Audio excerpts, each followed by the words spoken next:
bespoke radio for the masses. Headline edition, July 8, 1947.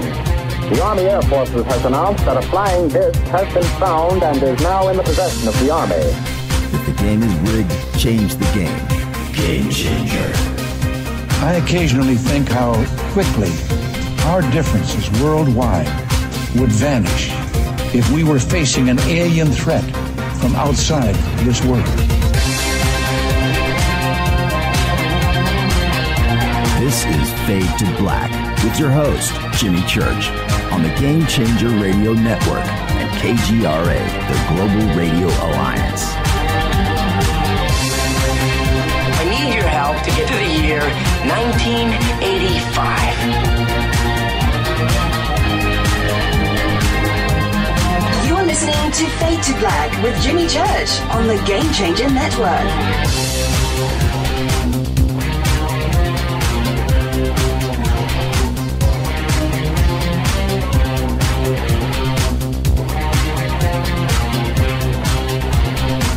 Good evening, Fade to Black,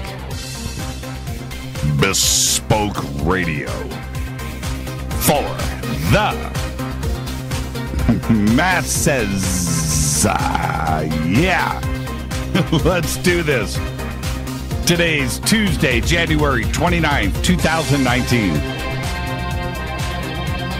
29 days into the new year, just 336 days left. We are live from a bunker somewhere in the middle of beautiful downtown Burbank, California, and I would like to welcome everybody listening all around the world, all across the United States. Hither and thither, to and fro, back and forth, up and down, east and west, north and south, far and near. This is Fade to Black for KJCR, the Game Changer Network, and KGRA, The Planet. I am your host, Jimmy Church. What is cracking, everybody? How you doing? Yeah, so right before the show, during the intro, as you can see, I've got a strange habit. I do. I've got a strange habit. I take off my rings and jewelry before the show. And my watch. I take everything off. You've probably noticed that. You've seen pictures of me out there, and and I wear things, and I always have a watch on, but I don't like it for the show.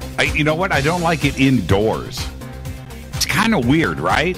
Some kind of obsessive compulsive disorder that I have with wearing jewelry indoors. I come down to the bunker and I take everything off, and so that's what I don't wear a watch. I leave bracelets on because they're just difficult to take off. So there you go. That stuff. But the rings and the wire, I have to take those off. I had I first started to notice obsessive compulsive behavior when I was a kid at Bell Laboratories. And I had a boss.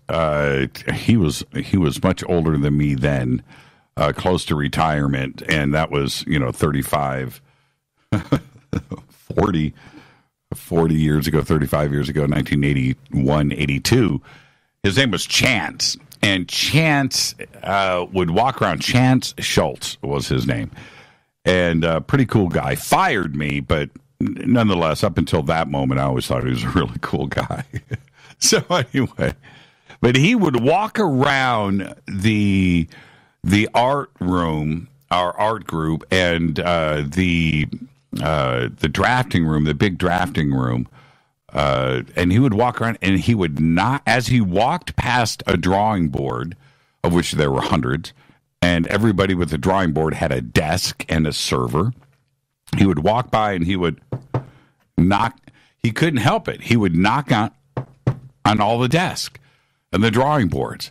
And I would sit and I would watch him, and he'd walk around in the morning, kind of like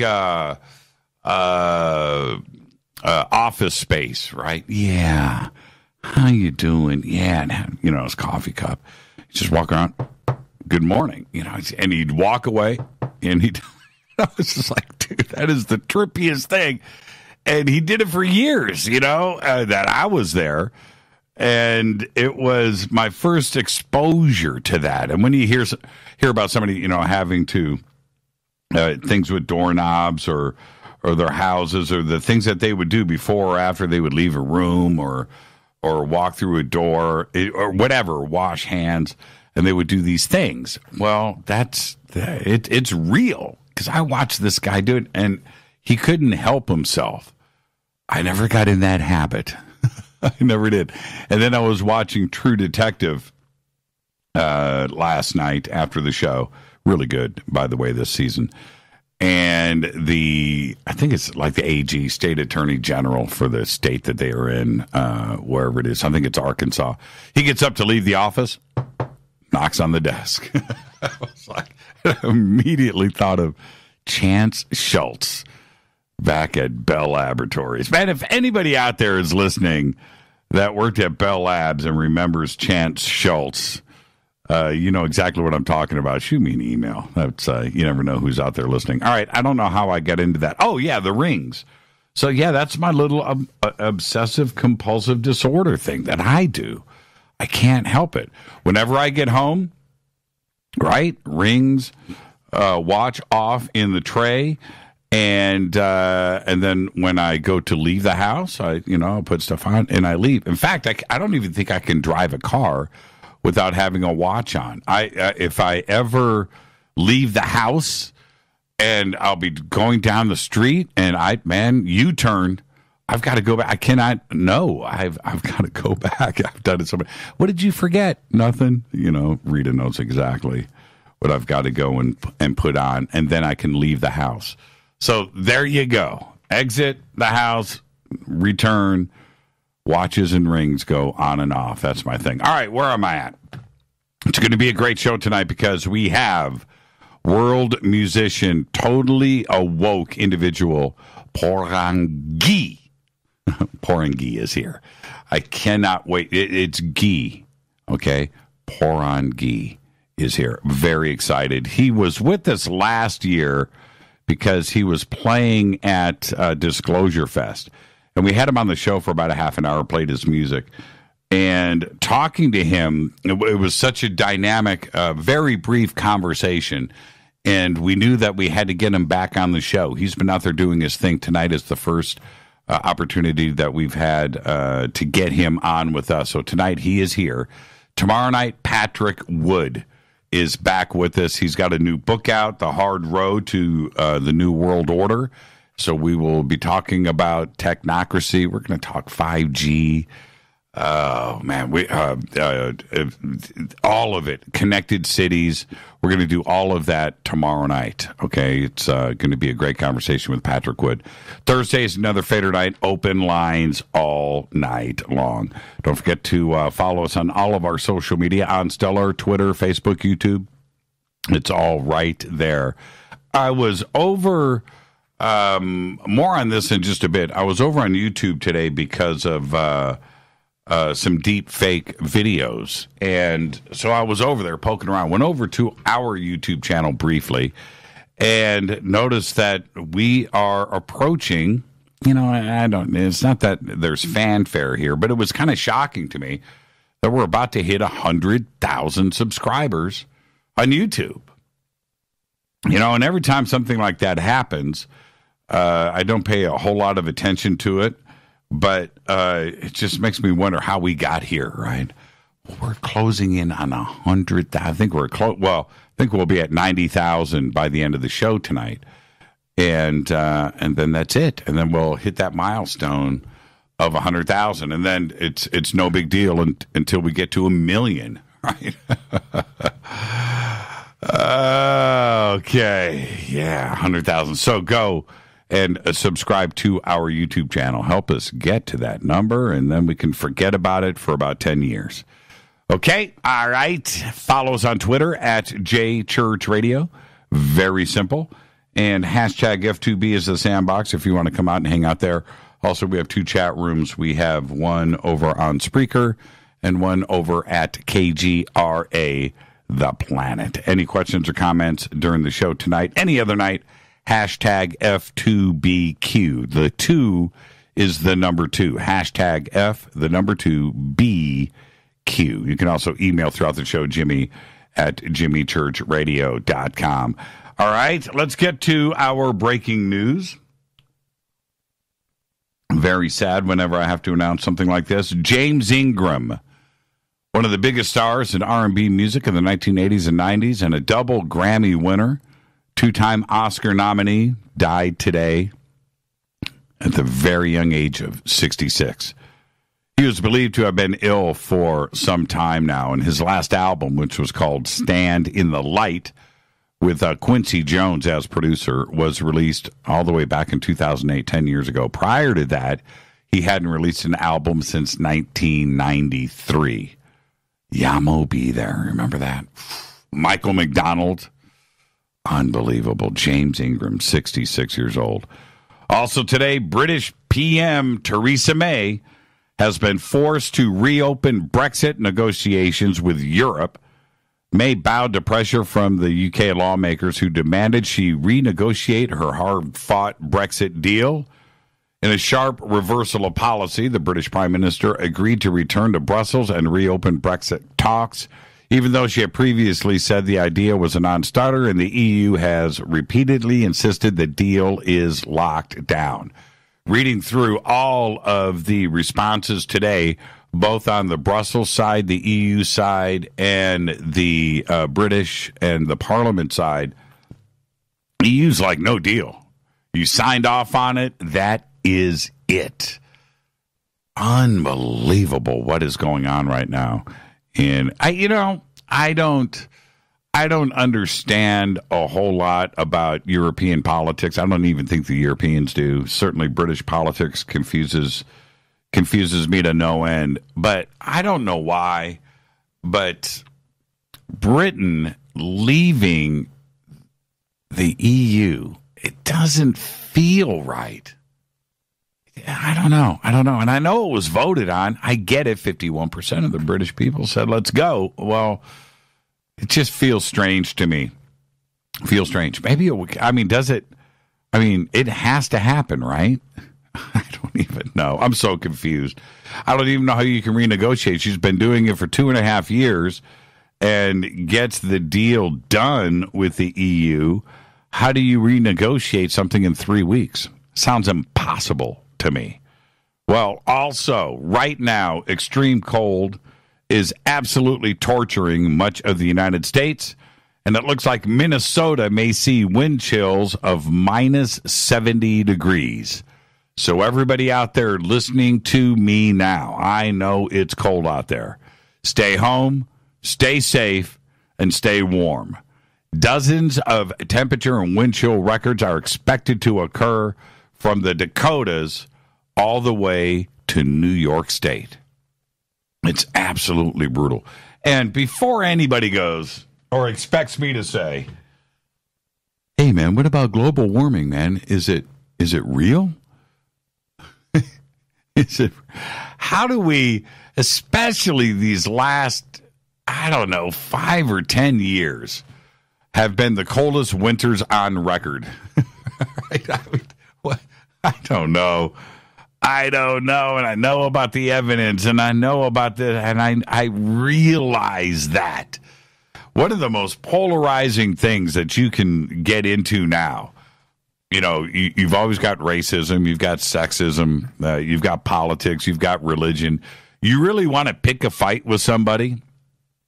Guaranteed. Social media, this show, Twitter, in a restaurant, coworker, family member. Bring up global warming and then pick a side and then watch it get ugly. That's a rowdy subject, and I don't even understand it. Okay, so there you go. That's my take. I don't get it. I don't get either side. It's funny. Either side, both can't be right, but they both can be wrong. That's my take. All right. Also today, National Security Advisor John Bolton has threatened the government in Caracas, Venezuela, saying they had better not lay a finger on Juan Guaido. It's Gardo. It's funny. I went out to different sites today to get the pronunciation. They were all different. So Guaido, man, I can't even say it. I can't say it. But anyway, the new guy down in Venezuela, who Washington considers to be Venezuela's president, today he got a line of credit. A serious line of credit to the tune of $7 billion. They said that only Juan is going to have access to that money. Maduro is not. And Maduro has threatened to shut down his access to money and close his bank accounts down in Venezuela. So what do? Do you get issued a United States issued ATM card to $7 billion? How do you spend it? How do you... Anyway. 5,000 troops are on their way to Colombia. And Colombia says they don't know anything about it. But let me tell you, that's it. The diplomats for the United States are staying in Caracas, and all of the consulates, they're all staying down there. They're not leaving. There's that part of it. The threat has been laid. Bolton's notepad was laid visible, obviously, for everybody to see. You're doing a press conference in front of the press corps at the White House, and you're showing your memo pad like that, your legal pad, with something scrolled at the top, nice and clear, and you're showing it to all the cameras. Is it Bolton's way of getting the message out without having to say it? Right? Well, that seems like it was all a plant. Well, and now you just lay all of this out. You take their money, you take the oil money, you lock that down, you give that to the guy that you're endorsing, and you say, don't touch him or else. It's just like, here we go. Here we go. And I hate to say that I called it. I never like going there, but I did. All right. And so he said today, and I'm quoting, this is John Bolton, "Let me reiterate, there will be serious consequences for those who attempt to subvert democracy and harm Guaido." So there you go. End quote. Come join us for the 2019 Conscious Life Expo right here in Los Angeles, February 22nd through the 25th at the LAX Hilton, celebrating this year the 50th anniversary of Chariots of the Gods with Eric Von Daniken. Tickets and info are over at ConsciousLifeExpo.com, and it's simple to get to. Click on the banners over at JimmyChurchRadio.com. And then after that, we'll be at Contact in the Desert. That is May 31st through June 3rd in Indian Wells, Palm Springs, California. Tickets and info at contactinthedesert.com. Our 2019 Soul Tech Conference, where we are teaching classrooms, where you get to go and get your knowledge on, is over the July 4th weekend at the Sunrise Ranch in Loveland, Colorado. Get on the mailing list and the waiting list right now, soultechgathering.com. All right, now I keep talking about Bitcoin, and I'm not going to stop. Bitcoin is continuing its crash.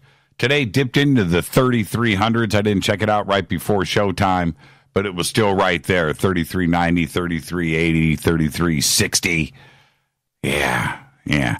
Think of all of those out there, all of those crypto insiders, all of those guys that have been tweeting about Bitcoin and how to go and talk to you into getting in at 4,000, 5,000, 6,000, 15,000. All right, talk to you because they knew it's going to be at 100,000 before the end of the year, down to $3,300. Oh, man, keep holding on, man. Keep holding on. I know what I'm talking about. I know what everybody else out there. They don't understand crypto, man. They don't understand the technology, man. They don't understand what's going on, man. Yeah.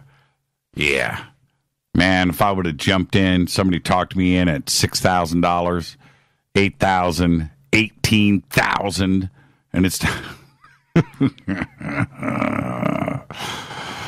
Yeah. Don't forget to subscribe to our podcast. just $2 per month. Go to jimmychurchradio.com. Click on that podcast banner right there. Over 980 archive shows right there. All the software that you need. It is just $2 per month. You can also become a Fader Not over at our membership section at jimmychurchradio.com. That's right. You can even get commercial-free downloadable archives. MP3s. Go do what you want. You can also get, if you wish, autographed hats, T-shirts. Get a private email to me. You get the bunker cam. You get all of that stuff. It's a great membership section, but you also become an official Fader Not. And I answer every email. I do. It's really starting to take up a big chunk of my day, but I'm doing it. Happy birthday to today. Rag and Bone Man, Rory Graham, is 34. His song Human has 750 million views.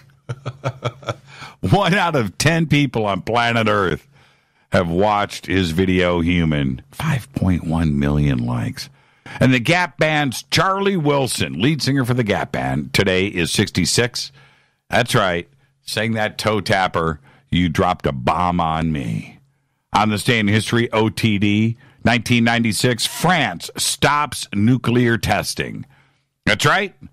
Jacques Chirac said that is the definite end of France's nuclear testing program just one day after France exploded a nuclear device in the South Pacific. Fader fact: Stephen Pruitt, who has made more than 2,500,000 edits to Wikipedia articles, he's edited a third of Wikipedia's nearly 5.7 million pages. Right? And has generated more than 31,000 original articles for Wikipedia in the past 13 years. So if you ever wondered who's the dude editing Wikipedia, edited your page, his name is Stephen Pruitt. All right, tonight, Poranguí is on the show. World musician, fully awoke. We are going to discuss everything tonight. I cannot wait for this conversation. And then tomorrow night, Patrick Wood is back. Thursday is another Fader night. Open lines all night long. And now, for not just yet, but we only have one call-in number now. New phone system's working. Pretty happy about that. We're going to keep the old numbers for now for an emergency. But we've got a new number. 747-228-2051. Don't call. Phone lines aren't open. All right. So earlier today, a couple hours before showtime, I got a text from Michael Oming. Yep. It was one of those messages that started out with, "Dude, you've got to check this out." And with a link embedded, right? And now normally, and I know this is going to sound kind of messed up, but normally when I get something like this, no matter what, the dude, you got to check this out. No matter how good the clip may be, I don't click on it. I don't have the time. I get 50, 100 of those a day, and I just can't sit and watch every single YouTube video that is sent to me. And I'm just being honest here. It's the way it is, but this was from Oming. So I clicked. And now I'm talking to you about it. It was good. It was scary. It was really scary, actually. It was a mashup of Steve Buscemi and Jennifer Lawrence. Now, I don't know who made it, so I can't give the appropriate credit to it right now. I wish I could, but I can't. But I'm sure it's being retweeted right now as I speak about it. And here's the deal. It's called a deep fake. So what I would like now, somebody retweeted up here on Twitter so I can retweet the retweet. The Jennifer Lawrence. There it is right there. Thank you, Arnold. Man, that was fast. And can I retweet a retweet? Is that possible? Let's see what happens here. Let's see if that actually goes out. It did. Okay, so there it is. And it's good. It's good. This is the thing. Is it funny? Yeah. Steve Buscemi's face on Jennifer Lawrence's body with Jennifer Lawrence's voice, right? Okay, Golden Globes interview. Is it cool? Yeah, it's pretty cool. Does it show us what kind of video and graphic technology is out there right now? Absolutely, it does. But for me, it's something more sinister, because other deep fakes that have been posted in the past were fun, but we saw the flaws. This new one takes the game up to a new level, because this is a mashup with no artifacts. It's smooth, it's amazing, it's perfect, and it's real. If you didn't know that it was Buscemi and Lawrence, you would have just thought that it was some actress doing a presser for the Golden Globes that you had never seen before. Some hybrid. It's that good. The first, and in fact, most deep fake videos are pretty easy to spot. Totally fake. And most just thought, whatever, Obama, Putin, Trump. We've seen all of those, right? And I almost went with somebody else, too. And the news got around last year that the porn industry was doing deep fakes with celebrities. And you know what? So we all just kind of blew it off. And it wasn't that good, right? It was just a funny aspect to it. In the wrong hands, though, this technology, and it's already in the wrong hands for sure, video can now be generated. It can be released with anyone's face replaced, saying whatever, and used for any purpose. And by the time we figure out that it's fake, if that ever happens, the damage is done. The message is sent. And here's the flip side. Now, if a real video is released that embarrasses or implicates someone, now you can just say, hey, man, it's a deep fake. It's a mashup.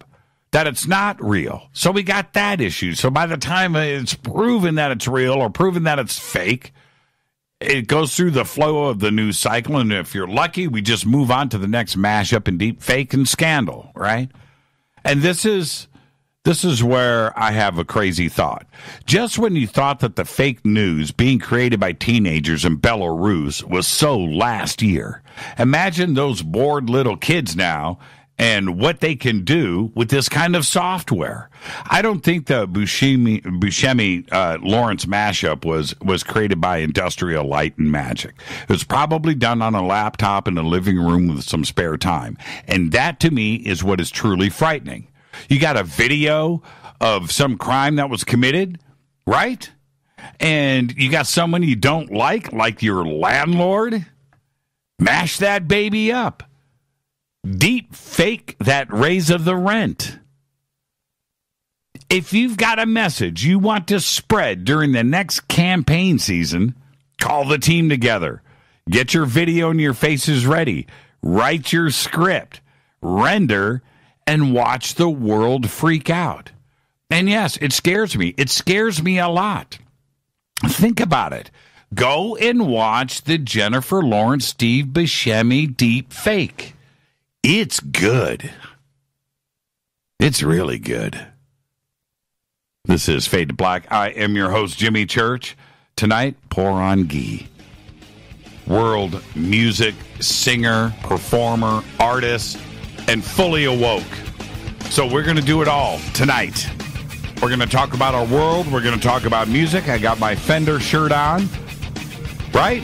We're going to talk about E.T. Disclosure 2019. And we're going to talk about you. All of that is next on the Game Changer Network and KGRA, The Planet. This is Fade to Black. Stay with me.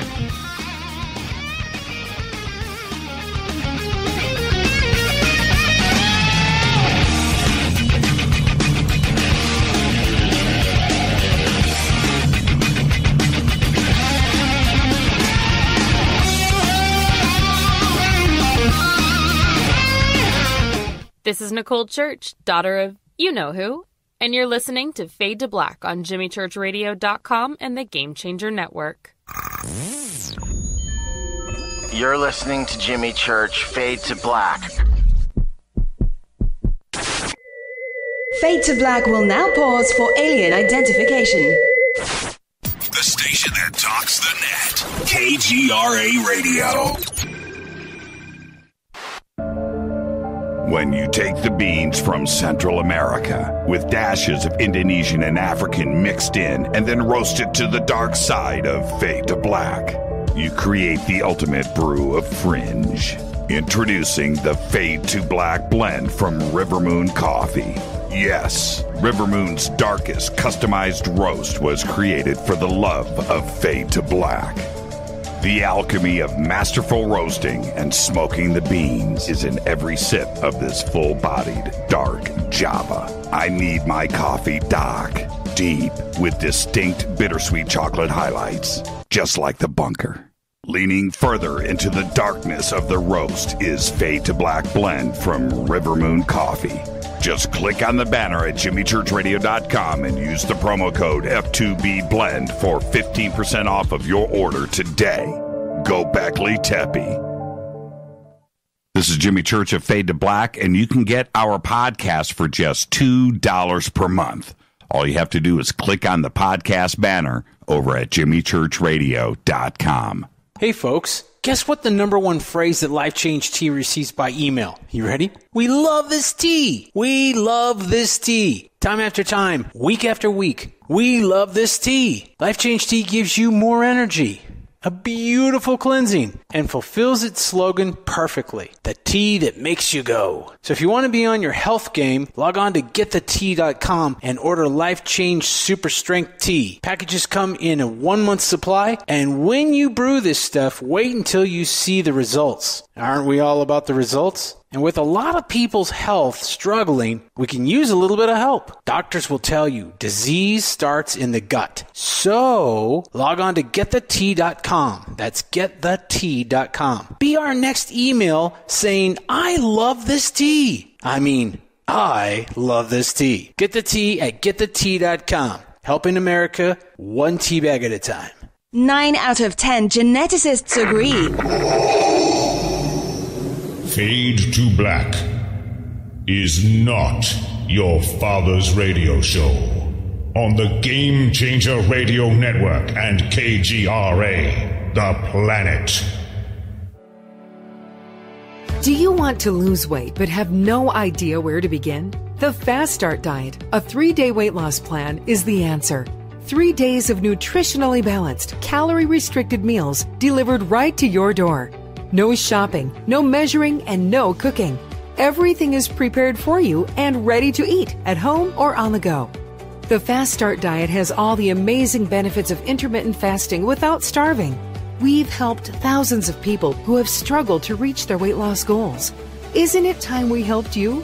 With the Fast Start Diet, you'll lose weight and feel great. Find Fast Start Diet on Amazon or go to faststartdiet.com and use promo code TALK to get 10% off your first box. And as a special bonus, Fast Start will include their #1 rated Lipo3 appetite suppressant spray free with your order. This is Jimmy Church. And whatever your diet plans are, do what I did. Go to faststartdiet.com. Hi, this is Rob Reiner from Anvil, and you're listening to JimmyChurchRadio.com. What's up? I'm Chris. What up? This is Kyle Massey, and you're listening to Jimmy Church Radio.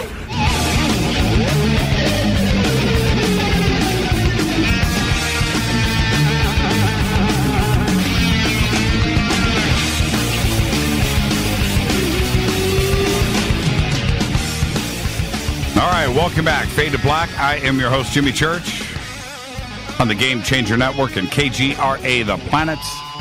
You can follow me on Twitter at JChurchRadio. And you can follow Poranguí. Let me see. His is at Poranguí. We've got it up there, right there in Twitter. I just want to make sure you didn't have the real Poranguí. There's only one. He grew up with 3 cultures, Brazil, Mexico, and the United States. He was steeped in various traditional forms of music, healing, ceremony, since birth. Drawing from his cross-cultural background and training at Duke University, Poranguí has over 20 years of international work experience as an artist, a musician, an educator, filmmaker, consultant, therapist, utilizing the healing properties of sound and movement to foster our individual and collective well-being. As a live looping artist, and we'll talk about that, and one-man orchestra, he weaves ancestral songs and oh man, I just went tongue-tied, indigenous rhythms from around the globe, creating his performances from scratch using looping technology. His live grooves range from meditative to dance party, moving the body, lifting the spirit, and transcending the divide between performer and audience. I would like to welcome back to Fade to Black, Poranguí. How are you, man? Great, Jimmy. Thanks for having me. Man, I got all tongue-tied. I'm nervous. A real musician coming on the show. You know, this is what's funny.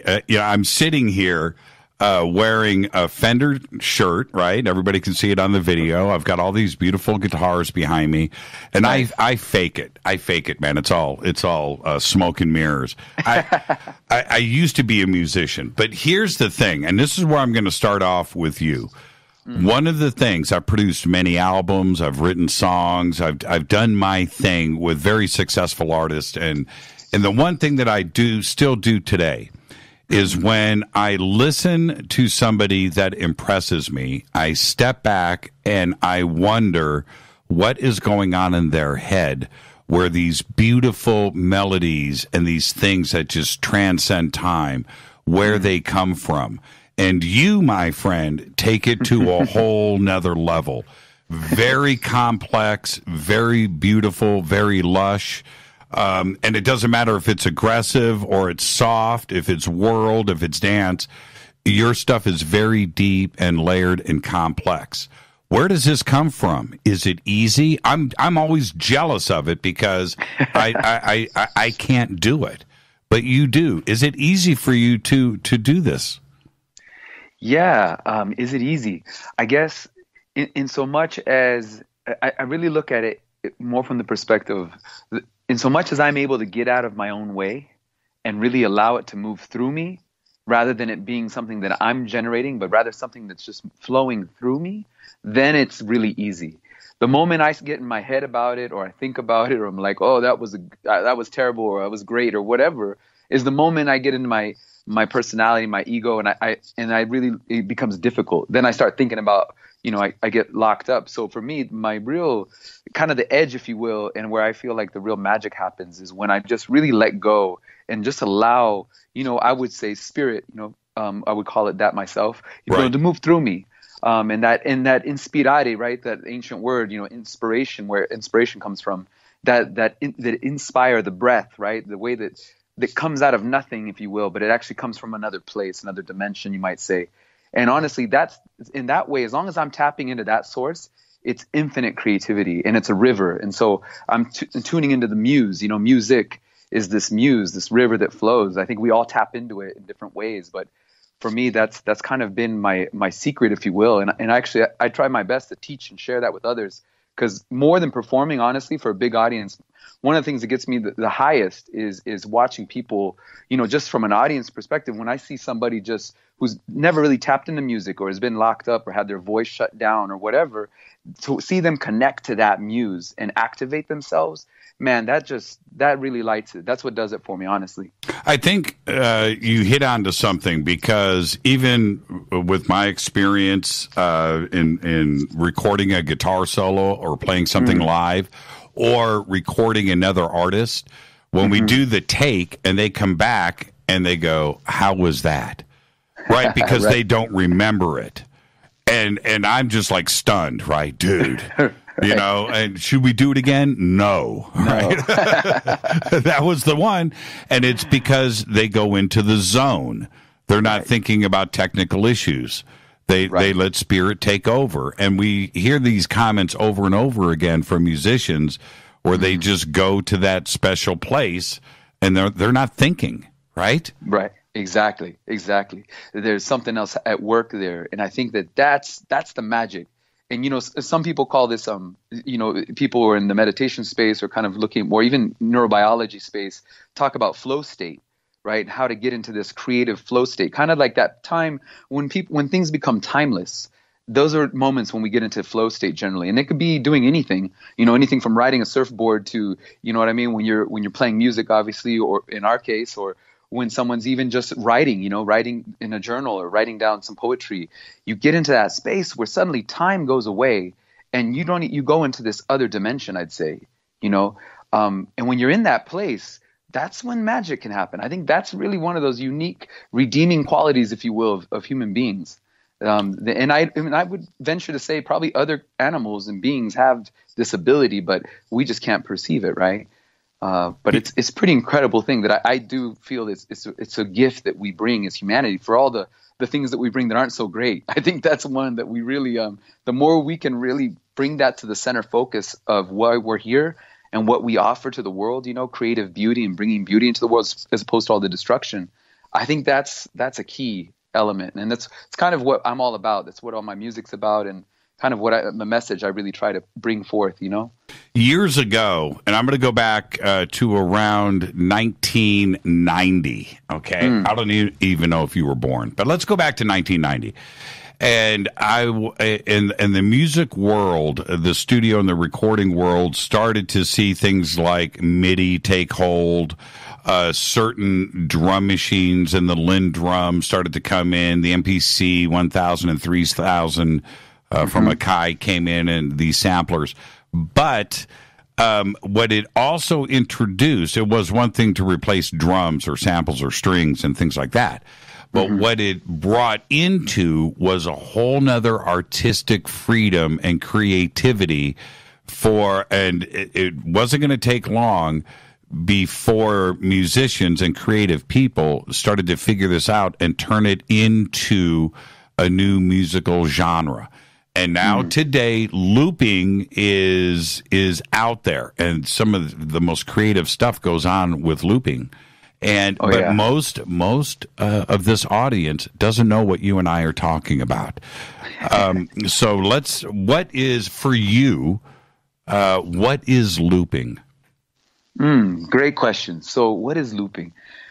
Man, it is a universe. First of all, some might equate it to the technology that lets you do this thing, but I love the fact. So one of the instruments that I play a lot of them, and I specifically I really am honored that I get to play and have studied and gotten to experience a lot of indigenous instruments. So a lot of the instruments I play aren't the things that you go down to Guitar Center and find necessarily. So and that's intentional.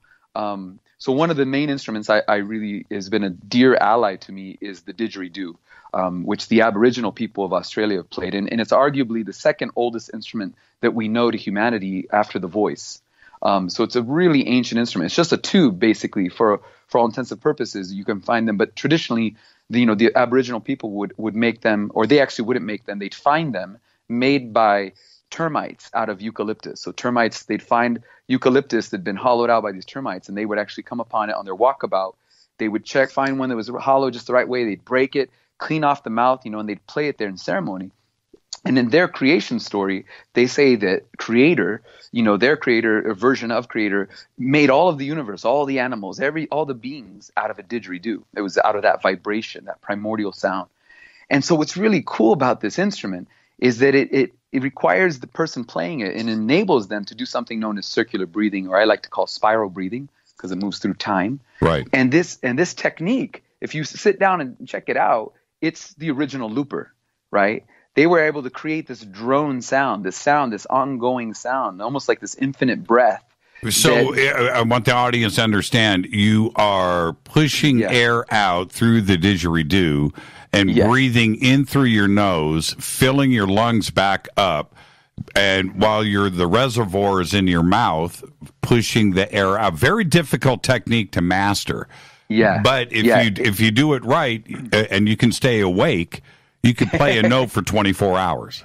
You could go infinitely. Exactly. You have the original looper, man. Nothing needed but a hollow tube in your breath, which is pretty incredible. And as you're saying, just to clarify for the listeners, so you're keeping air is always in your cheeks. So if you think of a bagpipe, if most people have seen a bagpipe, there's a bellows, and that bellows is like the bladder that the bagpipe player has under their arm, and they're squeezing that, and that's keeping the air kind of pressure going out and making the drone sing. And then they're refilling it constantly by breathing and blowing that into the bladder and keeping it full at all times, but there's always pressure on the bladder, right? So in this case with the didge, that's happening all in your cheeks. And so the muscles of your cheeks are squeezing that air out while you sniff in at the same time. That's the new thing that we usually don't do in typical breathing. But what's incredible about this instrument is, there's all these health benefits, it turns out. There's actually been clinical studies showing that it's more effective than surgery for sleep apnea for anyone out there who snores, and it's fun. So you should definitely get a didge if you don't have one. And or just get a PVC tube, and put some beeswax at the end of it. And there's even a hoovery-doo if you YouTube that. I've seen those. Yeah, I've seen those. I've seen those. So anyways, going back to the loopers. So it's been around for a long time. And what's really cool is that the technology then now fast forward, right, into taking fire, our ancestor, right, this ancient technology of fire that humans first have learned to cultivate. And now you take that fast forward to our little devices, all these computers and these chips, and, they're putting off heat just like fire. So I look at it as an evolution of fire when you think about it. It's that technology kind of fast forwarded. And so here I am with this technology where it enables me basically to take these sounds and to record them in the moment of the performance, to channel whatever's coming through, to lay it down, say, in a certain number of bars, a certain phrase, a musical expression, and then it will repeat that for me. And then I can layer another layer on top of that, and then another layer and another layer, and, infinitely. And essentially then it becomes this new instrument where I'm basically then taking that instrument and acting like a producer, a sound engineer, and an arranger, singer-songwriter, and I'm recomposing, arranging it as I perform with it. So I'm interacting with this new instrument with all these layers of sounds that I've made right there on the fly. And so there's this really beautiful element of, where you're not just a musician. You have to kind of really understand sound engineering to do it well. I mean, you could do it whatever, but to do it well, you really got to know how to mic things, how to EQ things, how to compress things, how to make it shine so that when you're up there, that actually translates and people aren't like, my goal whenever I'm doing this, by the way, is to really have the technology almost be invisible. Like, I don't want people even really to notice that that's happening. A lot of people are all like, oh, you're playing with backing tracks. And I'm like, no, actually, I made all that. And so it's a really interesting thing for me is like, because for me, the most important thing is the connection to the audience, and connection to source. And so if I'm being that channel, like I was talking about, letting that river move through me, then the technology is just, I'm using this this kind of evolution of fire to weave these instruments, from our ancestors, from all these indigenous, all our First Nations, all the peoples that we all come from, wherever we came from, and then bringing that into the now, into the present moment, to help people kind of be more in the present. And that's really, I think, where the magic's at. So looping for me is almost a spiritual practice, I could say, I guess, when I think about it. And as I say this to you, it's really an invitation of how to work with the elements, and to bring them into this really fresh way in the present moment. So well, let me jump in. I'm going to ask you a couple of difficult questions, but that are honest questions. Please. Did you start looping because you couldn't find other musicians to play with? Right? You know what I'm asking, right? Absolutely. Absolutely. So let me tell you that quick story. It's hilarious. So a dear friend of mine and musical partner and brother, his name's Eric Zhang, and he and I were in a duo. We had a world music kind of duo band, and we did it all. We still used Ableton Live in the shows, but for effects and stuff. But we only used it as a mixer, and then we would basically play all these instruments live. He's also a multi-instrumentalist, an incredible master musician, and so we would just like create the band right there with like all our limbs, holding it down, no looping. And basically what happened was Eric had to leave. He decided to go on sabbatical. He wanted to go back to Turkey and study some of the instruments that he's an amazing player on.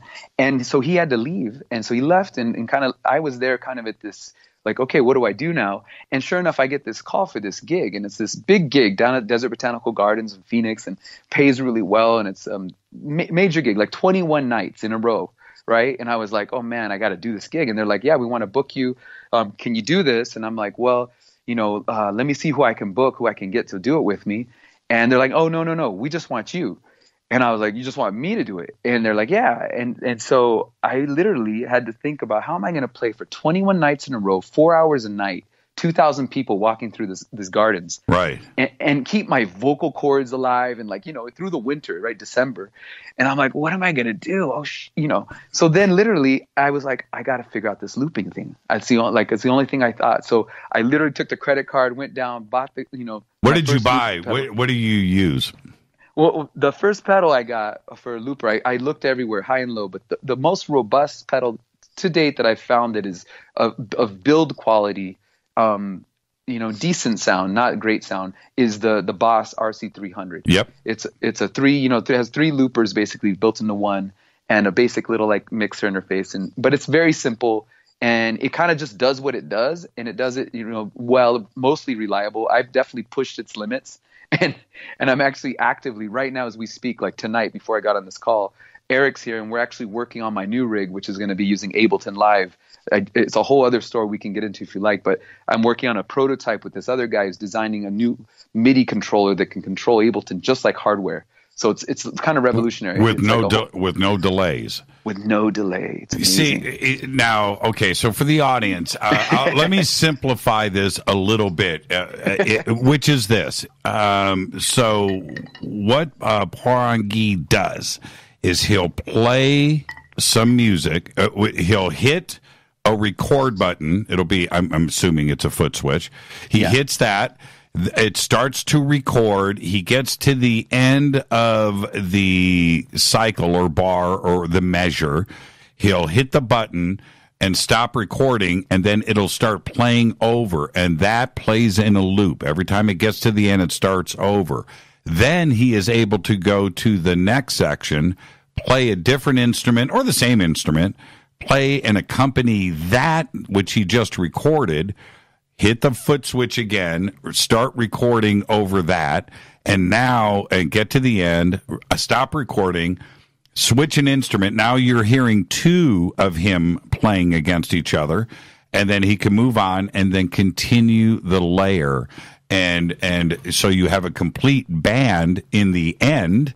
And if you do it right, you can have as many loops playing on top of each other as you want. And it turns into this orchestra, this multi-piece band, and that's what looping is. And so you're hoping now. Okay, before we get to the break, how long is a standard arrangement for you live? Oh gosh, it really can vary, but I would say anywhere from 5 minutes on the short end, anywhere to, I mean, I do almost like a DJ set where I can mix. Kind of take one element that keeps going and then switch into other ones and build into a whole new song. Right. So it's kind of seamless. So I create like ecstatic dance journeys, you know, for festivals and things like that, where I'll play right up next to DJs and they'll be like, "What? You just did that all live?" I'm like, "Yeah, that's." And so technically, not even pause. Yeah, I can just create exactly and just kind of keep layering and morphing the sounds and changing instruments so that just one piece goes into the next. Yeah, change the feel, go from like a 4/4 feel to like a 6/8, you know, and give it like a triplet or more tribal feel. Go into an ambient thing, breakdown. It's amazing. It's like sonic Play-Doh, if you will. Oh, it's totally that. And it's also reflective of your mood too, as well. Going into the performance, wherever you are in that headspace is where this is going to go, and it will change organically from night to night. Now here's the next difficult question. Could you play in a band now? Or do you care about that? I mean, you know, I love playing with other musicians. I mean, there's one thing, it's like looping is amazing, and there is no substitute for having a freaking band of amazing players who have big ears and are all really paying attention and can like go with you. Now, I will say this: I directed a 10-piece Brazilian band for 9-10 years. So I've put in my time directing and running bands. I've taught big community groups with batucada and like Brazilian ensembles because I've taught that for many years as a percussion. And I tell you what, it's amazing. I mean, the energy when I've got all those players and we're just tight and ripping through music and beats and whole audience is freaking out. Like there's just something that you never can. I mean, as much as the looping is amazing, like I can create some big sounds and definitely in big festival systems, like you're not missing the band, but there's something about like having all those players now. But you're saying no is what you're saying. You don't need to go and play with the band. You got your yah-yahs out. It's okay to say it. No. Well, check it out. Let me just say this. Here's the caveat, right? Here's the catch. is that when I had my big band, right, and I'm playing with these guys, because I love improvisation. You know, I live like Bobby McFerrin. I don't know if you know that guy. Oh, absolutely.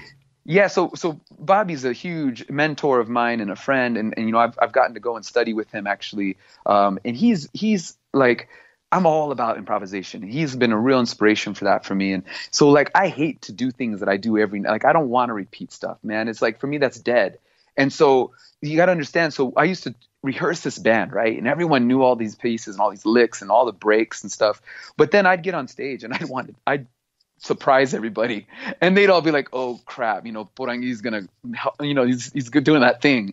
Right, and I watch their faces get a little like, "Oh no, now what?" So everyone's like, eyes are on me. And now the thing is like with a big band, it's like you're trying to hang a hard left with like an aircraft carrier. You know what I'm saying? Yes. And so you got to really make sure, okay, everybody, are you like, you ready? Here we go. Like, and you know what I mean? You try to keep no one from falling off the aircraft carriers you're turning. Now, when I'm looping, like what I do is like I can really respond, man, to the energy in the audience. So if I see the crowd is feeling something or something's just going, you know, I need to make a hard turn or change something, I can just do that. And it's so fast, and I can respond to the energy so much faster than if I were in a band. And I think that's something that I was able to do in a duo with my brother, my friend Eric Zhang I was telling you about, because he has huge ears and he's just intuitive like that. But it's rare you can find guys that can all hang on when you're moving like that, if that makes sense. So that's kind of my dance with it, if that makes sense. Now we've got about 90 seconds before the break. Okay. Now, what about do you have like a hit song? In that, do you have a song that people expect to hear from you, and that is in some kind of, you know, format and idea going in with written lyrics and a melody that is written? Yes and no. I would almost say more no now. Like I'll do a couple like little covers, like things that people are a little more familiar with. Every once in a while I'll bust out something like that, just because people need that sometimes to get like, you know, okay, this isn't too foreign to me. But Freebird, do they ever? Yeah, I've definitely had guys ask for Freebird for sure. Oh man, but I always, man, my thing is really letting it be channeled and let it just be really fresh. So almost to the point where it's like I want the audience to really create it with me. It's really about the co-creation and not like a spectator sport, if that makes sense. Like sure. I really, and I tell people that I'll like right in the middle, I'll be like, okay, I'm going to show you guys a hand clap. Help me out here. Or I'll teach people like how to make a sound with their mouth or whatever. And I'll loop that. I'll get that in the sound. So it's part of like what generates this new song. Do you play any guitar? I do. Yeah. I also play guitar, acoustic, more kind of like classical style. Not so much electric, but yeah, no, I love guitar. Although I leave it at home nowadays because with all the gear that I already bring, the charango ends up being my go-to because it's so small and it can go on the plane. Right. Yeah, it's practical kind of thing. So, well, let's take a break right here. This is okay. We got the music side out. Don't worry, everybody. They're hoping that I'm done talking about music. You should see. They are literally tweeting pictures of the RC300 right now, the boss. Oh, that's hilarious. It is funny. This is Fade to Black. I'm your host, Jimmy Church.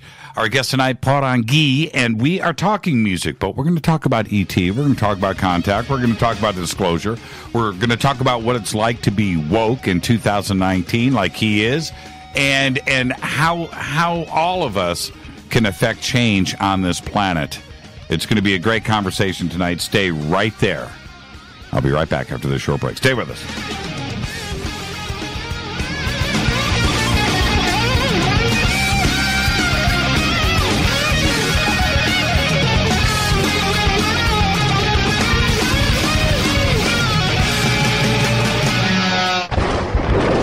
This is Fade to Black with Jimmy Church on the Game Changer Radio Network and KGRA, the Global Radio Alliance. This is KGRA Digital Broadcasting Station, Salt Lake City, Utah, Van Buren, Arkansas.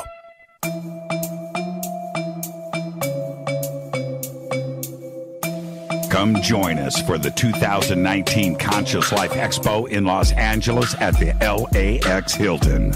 This year, we are celebrating the 50th anniversary of Chariots of the Gods with Eric Von Daniken, and I'll be hosting the panel with Eric, Linda Moulton Howe, Jason Martell, Billy Carson, and join George Norrie, Nassim Haramein, Robert Schock, Daniel Brinkley, Grant Cameron, Julia Mossbridge, and another 50 speakers who will be presenting at the 2019 Conscious Life Expo. Just go to ConsciousLifeExpo.com for tickets and a full conference schedule, or click on the CLE banner at JimmyChurchRadio.com. Go back, Lee Tappy. Folks, this is very important information. What's to be said about CBD? AncientLifeOil.com. Our CBD is made from hemp and has 0.003 THC, which means this wonderful product won't get you high, no matter what amount you take. What does CBD do for the body? My hands are tied. But you can Google CBD benefits and be astounded. When you're finished reading, you'll want to log on to AncientLifeOil.com. That's AncientLifeOil.com and purchase. Life is good when you feel good. People are tired of pain. People are asking for non-GMO organic products to help them with, you fill in the blank. Legal in 49 states, and again, our CBD is made from hemp. Ancient Life Oil is about helping people one by one by one. If you wonder how good the product is, the CEO takes it every day without miss. AncientLifeOil.com. That's AncientLifeOil.com. Have a great day. Hello, I'm Peggy, and you're listening to my main man, Jimmy Church, on JimmyChurchRadio.com. Hi, this is Ray Hobbs here, repping the planet, and you're listening to my good friend, Jimmy Church, Fade to Black, on the Game Changer Network and the KGRA Digital Broadcast Station. This is Toby Kebbell. You're listening to JimmyChurchRadio.com. Don't hurt me, Jimmy. I'm only little. Hey, I'm Adrian Grenier. And this is Ari Gold. We're the Honey Brothers. Yes. We are of the Honey Brothers. Hey, I'm Adrian Grenier. And I'm Ari Gold. We're the Honey Brothers. And you're listening to Jimmy Church. The Revolution. Reclaim your active lifestyle with Angioprim. Angioprim is the original liquid oral chelation supplement. Chelation helps remove toxins, heavy metals, and cholesterol in your veins and arteries that can cause blockages. Scientific research proves the active ingredient in Angioprim has superior oral chelation action that helps promote cardiovascular health. Find out more. Go to angioprim.com. Talk to a trained consultant by calling Angioprim toll-free 877-882-7221. This is Jimmy Church of Fade to Black, and you can become an official Fadernaut by just going to our membership section at JimmyChurchRadio.com. Hey, it's Grace. Can we talk about something serious for a minute? Your age. Getting old has its perks. But remember, being a few years younger, you know, your hair was thicker, you didn't have so many wrinkles, that extra weight wasn't haunting you, and you just felt better. Well, we can't turn back the clocks and go back 10 or 15 years, but you can start feeling and looking 10 or 15 years younger with Nature's Youth RSF. It's a doctor-formulated daily supplement that helps your body maintain its peak performance and fight the aging process. Imagine sleeping better, looking better, and feeling better. See how Nature's Youth RSF has helped thousands of people just like you at nature'syouth.com. nature'syouth.com. Imagine how it will feel when your family and friends are asking you what you did to look so good. Your secret will be Nature's Youth RSF. It's time to start looking better and feeling better. Learn more and order your Nature's Youth RSF at nature'syouth.com. That's nature'syouth.com. That's nature'syouth.com. Hello, this is Serena Wright Taylor from Conscious Life Expo, and you're listening to Fade to Black with Jimmy Church, who holds the Lucky Pony record for the best astrological chart since 1963. True story. This is Micah Hanks of the Gralien Report, and you're listening to Jimmy Church on Fade to Black, across the globe on the Game Changer Radio Network and the one and only KGRA Radio, The Planet.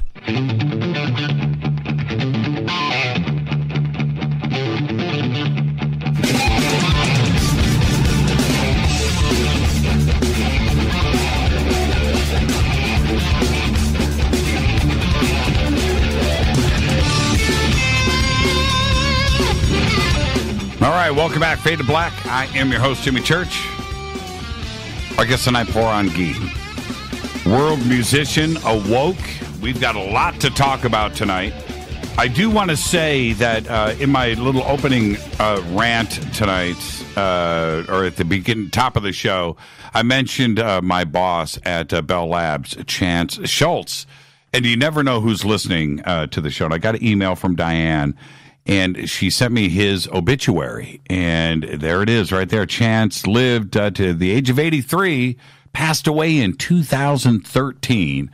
And right here in his obituary, it says that he was a drafting supervisor at Bell Labs, AT&T, from 1956 to 1985. So he retired. I thought that he would right after I left Bell Labs. But there it is right there, Chance Schultz. Thank you, Diane, for sending that to me. And there you go. See, I respond to email. I even do it during the show. So, Poranguí, if you write me an email right now, I might write you back during the show. During the show. That's like ultimate multitasking right there. Yeah, you know, I love it so much. The audience is so big, and I really, you never know who's listening out there, right? You just never know. Like right now, if you mention your 8th grade music teacher right now on the air, I'm going to get email about it to forward to you. I knew her, right?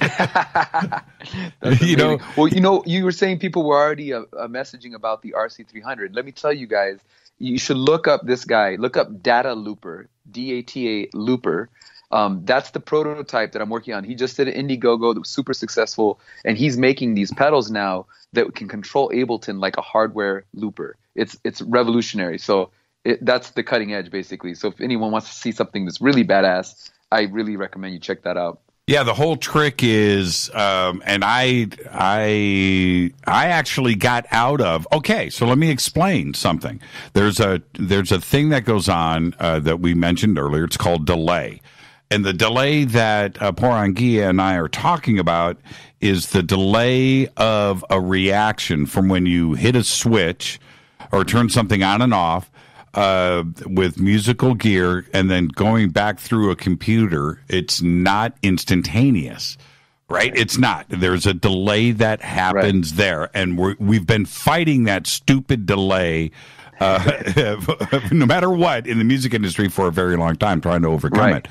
I had that problem here. I would play our commercials through a program with a computer, and there was a delay. By the time I clicked on the mouse and everything happened, and then boom, and then it decides to play, sometimes it's a few seconds. And plus, it's a computer. Sometimes it could take even longer or not happen at all. So I switched to a hardware solution, and I've got a Tascam sampler, and now I've got a keyboard. I could almost hold it up to the camera. That's got soft buttons all over it. And instead of triggering samples and sounds off of a computer, I'm going straight off of a RAM chip. And so it's just like that. You know, it's cool, man. And I have that tactile feel too as well, which is important. Well, that's the thing, right? So that's kind of the issue too with Ableton. And for those listening, you know, Ableton is a software, kind of like a digital audio workstation, a DAW, kind of like Logic or Pro Tools. But it's designed for using for live performance. It's really robust. It's kind of like GarageBand. I would say Ableton Live is kind of like GarageBand. You know, some guys are going to be really angry at you for saying that, but I'll go along with that. Yeah. Or what was the other one? The one that was before Ableton that was just like it, Vegas. Oh man, I'm trying to think of there was another one that I used to use too as well back in the day. But yeah, Ableton Live is an industry standard now. I didn't think it would get to where it is, but it's.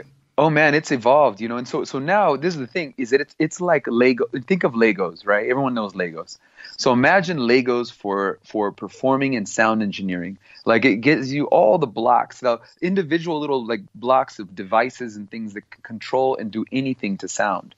And so it's really up to the person using it and how creative they are and how skilled they want to be or how long they want to study YouTubeversity to basically build a rig, you know, and mangle or create sounds that never been created or, you know, take live sounds or DJ with sounds it's pretty robust, and the latest version 10 is pretty phenomenal. Now the thing is what we were just going back to what we were saying is there's no tactile interface. Like I like to touch something. Like you, I'm a very tactile person, and I don't want to look at a laptop and look like I'm checking email when I'm performing, right? And that's what's kind of cool about this guy, this musician from San Luis Obispo. His name's Vince Simo, and man, we got connected through another mutual friend musician. And he was like, dude, you guys need to meet. He's got this Indiegogo thing, and he's building this prototype. He's a musician who also knows how to code and program. Mm-hmm. And he basically got into the API, the back end of Ableton, and hacked it basically to where he got it a MIDI controller that could work with the little looper device that Ableton comes with. But it's unreliable. I tried using it, tried to map it to like MIDI controllers, but it never was reliable to take to the stage.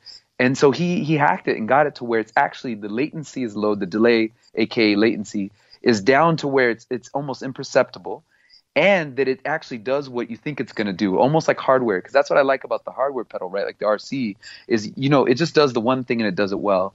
And Ableton is like a beast. It can do a million things. And so if it could easily crash or something could go wrong, So it doesn't eliminate, obviously, the possibility of crashing. So you need a second laptop as a backup if you're or that RC300 is still going to every gig. Exactly. Yeah. You got something so that you can, worst case scenario, you can throw something down and the show goes on. Right. But so that's what I'm basically working on, is this new rig that will basically give me the ability, though, to do so much more than I've been able to do with just hardware. But I'm with you. I mean, there's definitely something to be said about hardware, the reliability of it, Yeah, that's huge. Now, there's something else that I find interesting about your music, and I'm just wondering, because improvisation is 99% of it. Totally. In that you're going to layer these ideas, and it's coming out from the soul at that moment. Do you ever? I'm thinking of like a comedy show. Take this in the right way. Where in an improvisational comedy setting, people are yelling out things. Cantaloupe, right? And now they've got to crack a joke about cantaloupes, right? Yeah. Does anybody ever say anything to you or suggest from the audience enlightenment, Anunnaki, right? I don't know, and where you take the spirit of an improv into a direction at that moment. Absolutely. I mean, I love doing that. So for instance, I just did this run of shows again at the Desert Botanical Gardens. They actually just had me back for another run. It had been 5 years since I did that one I just told you about, when I learned how to loop. So I've been doing this like 5-6 years looping specifically, and so I go back there, and it's kind of an audience. It's a thing where people are constantly walking through the gardens, and it's all lit up with candles, 50,000 candles at night. It's called the Luminarias, not to be confused with the Illuminati, right? And so you're hanging out there in the desert, and people are coming through, different audiences, kind of cycling, and so it's more concert style. Kind of I tell stories about the instruments, because a lot of festival shows and other shows that I do, I'm more like I'm just building music, and I don't really talk as much to the audience. I don't stop between songs as much. And so it was cool. So I would tell people, I'd be like, hey, I don't have a set list. So what do y'all want to do? We can go up, we can go down, we can go outside, or we can go inside or inside out. What do you like? And often someone goes, inside out. I love that. I love that. I'd be in the back row, DMT. Yeah, exactly. Right? Exactly. And now, and so let's take a right-hand turn here, and you have had a lot of spiritual journeys. Wink, wink. Okay. Now, with those journeys, there is you before them and you after as a musician. How has it changed you?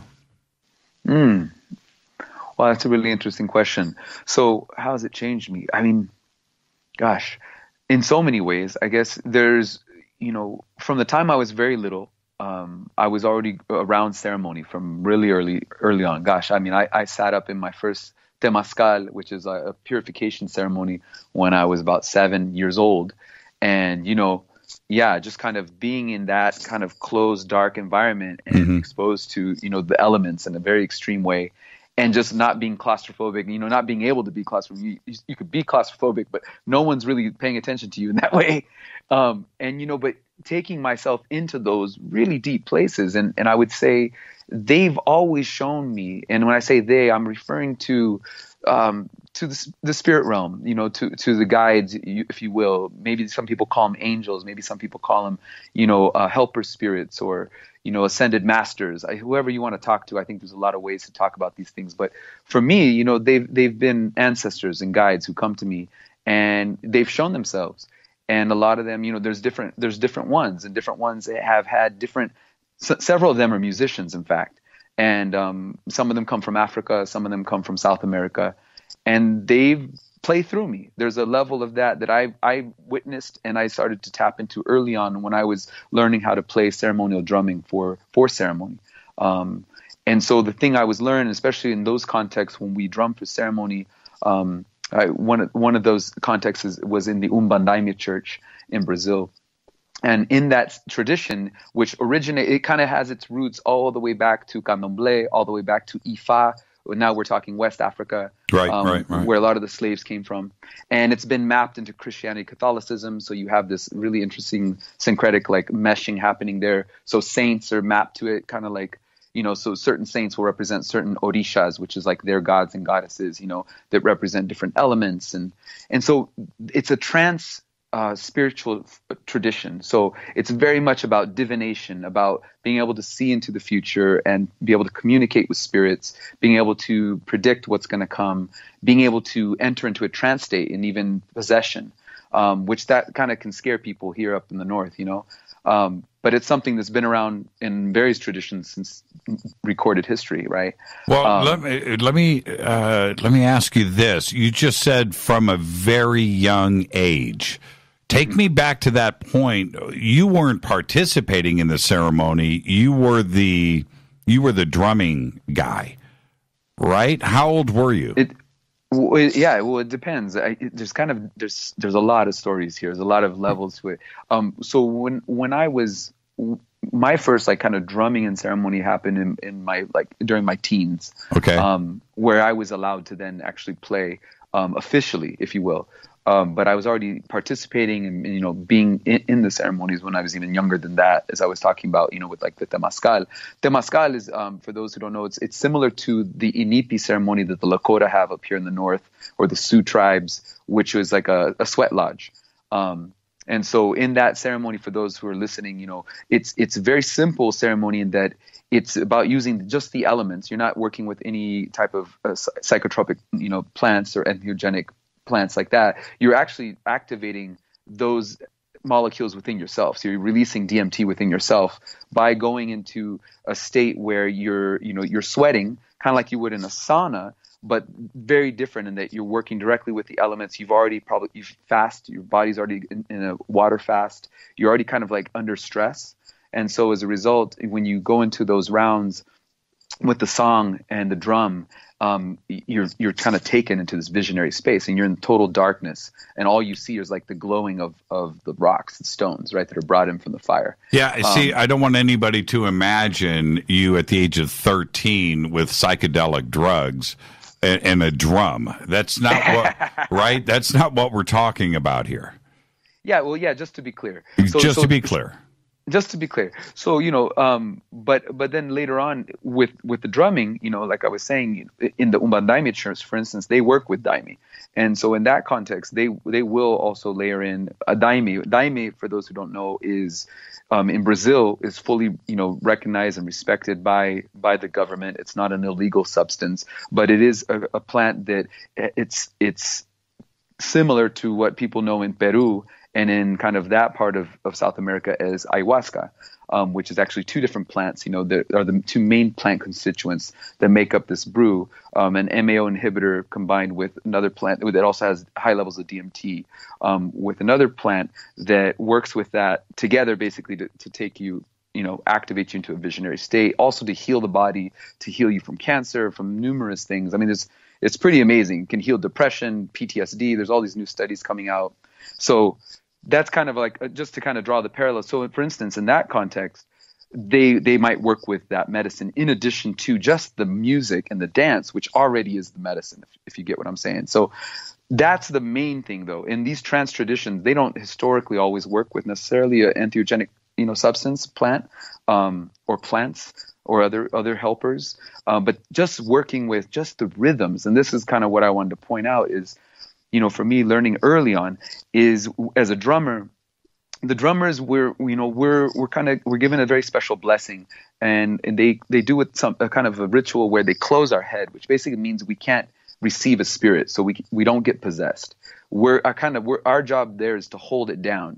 We're kind of the foundation of the ceremony to drum for the ceremony, so that others can receive spirits if that is to happen or not happen, and so that the whole ceremony, kind of the container of the ceremony, can happen. And so the rhythms that we play, and this gets into a very ancient technology, are specifically designed to get us out of our mind and get us into our body and to connect us to spirit, to source.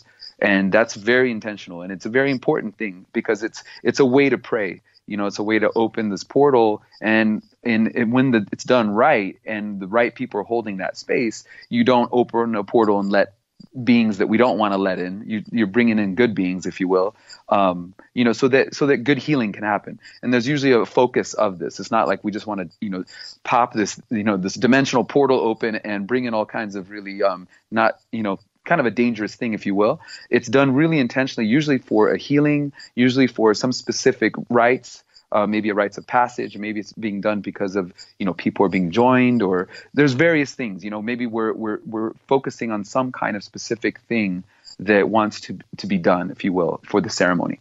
And so, yeah, just to kind of give that perspective.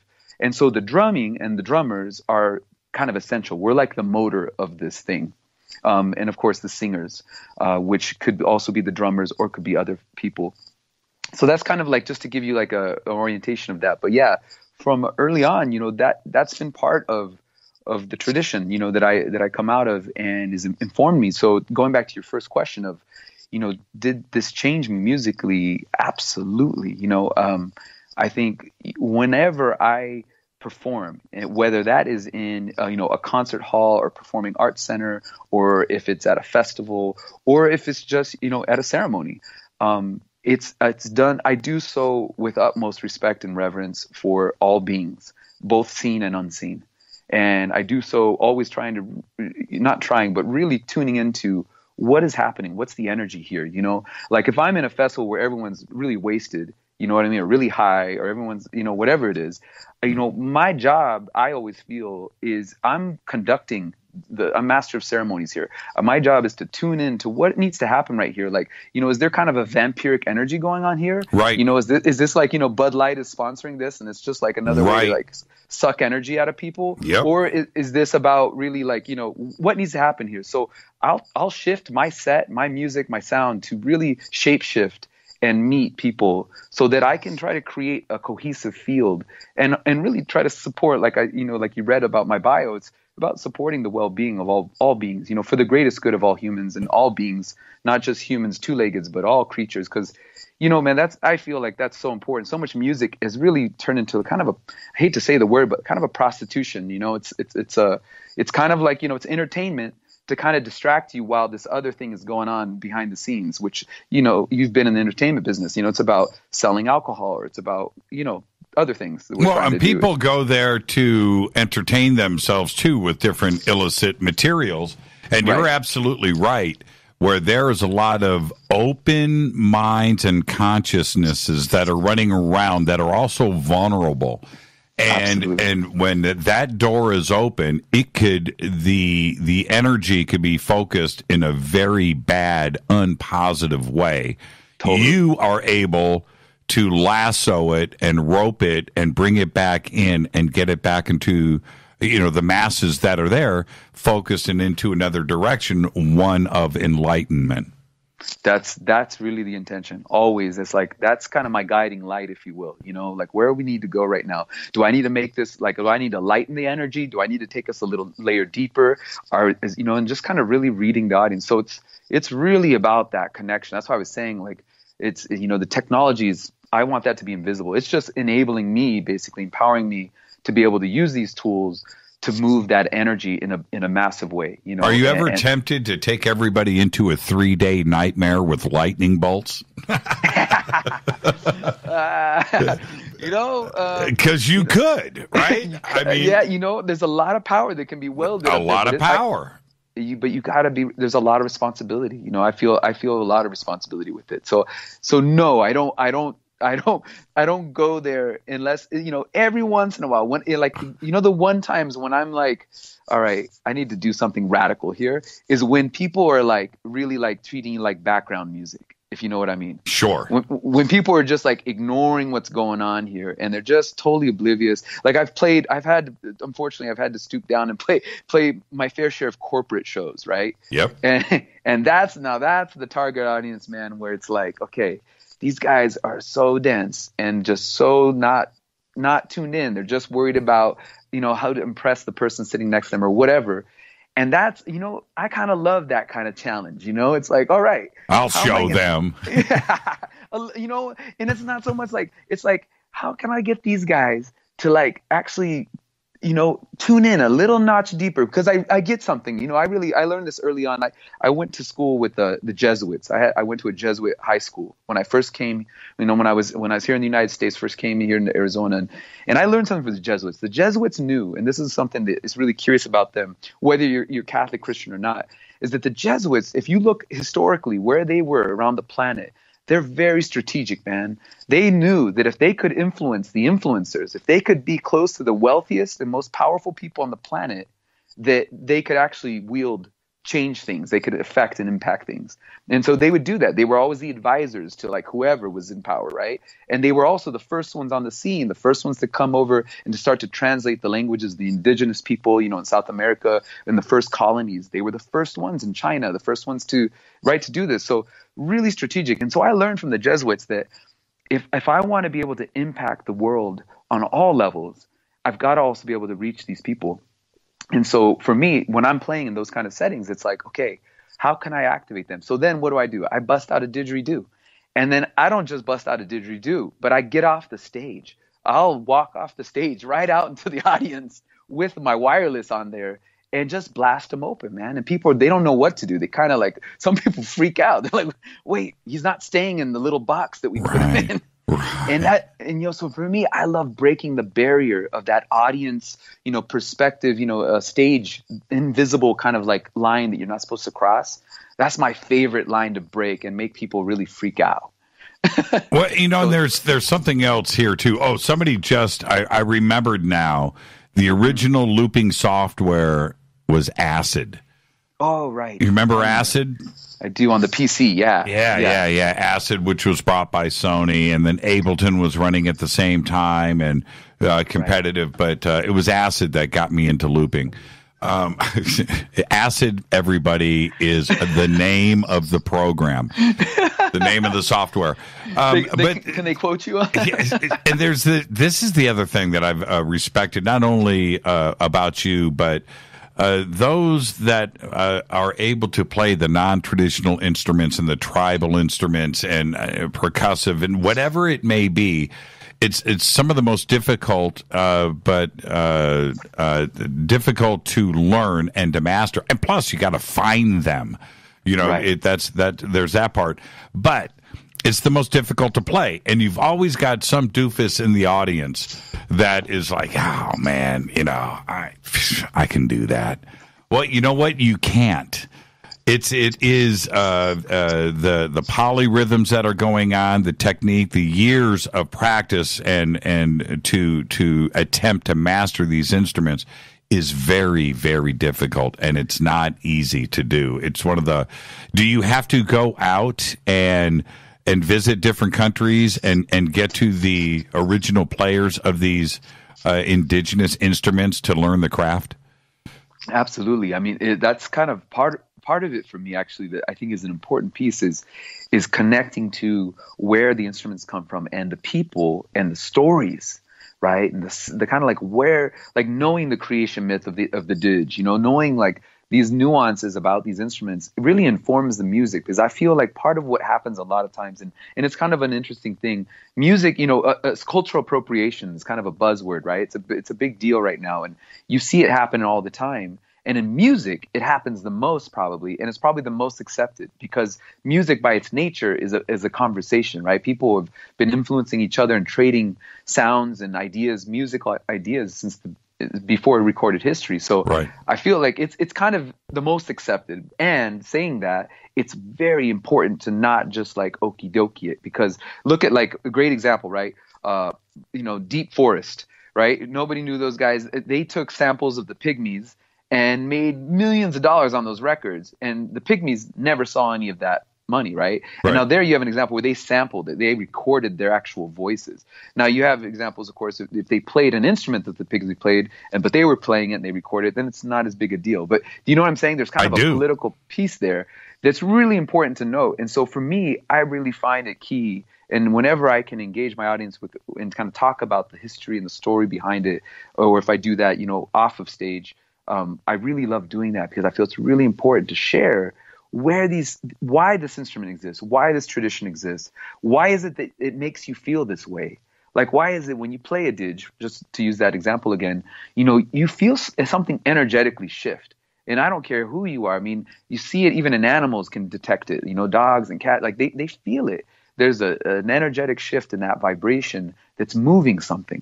Let me jump in right there. We got to take a break right there. We'll pick up right where we are living. I promise.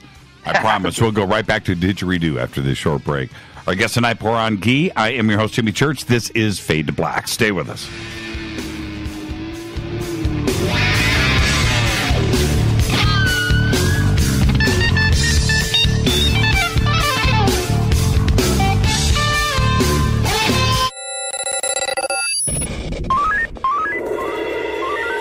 Way out here, we listen to Jimmy Church.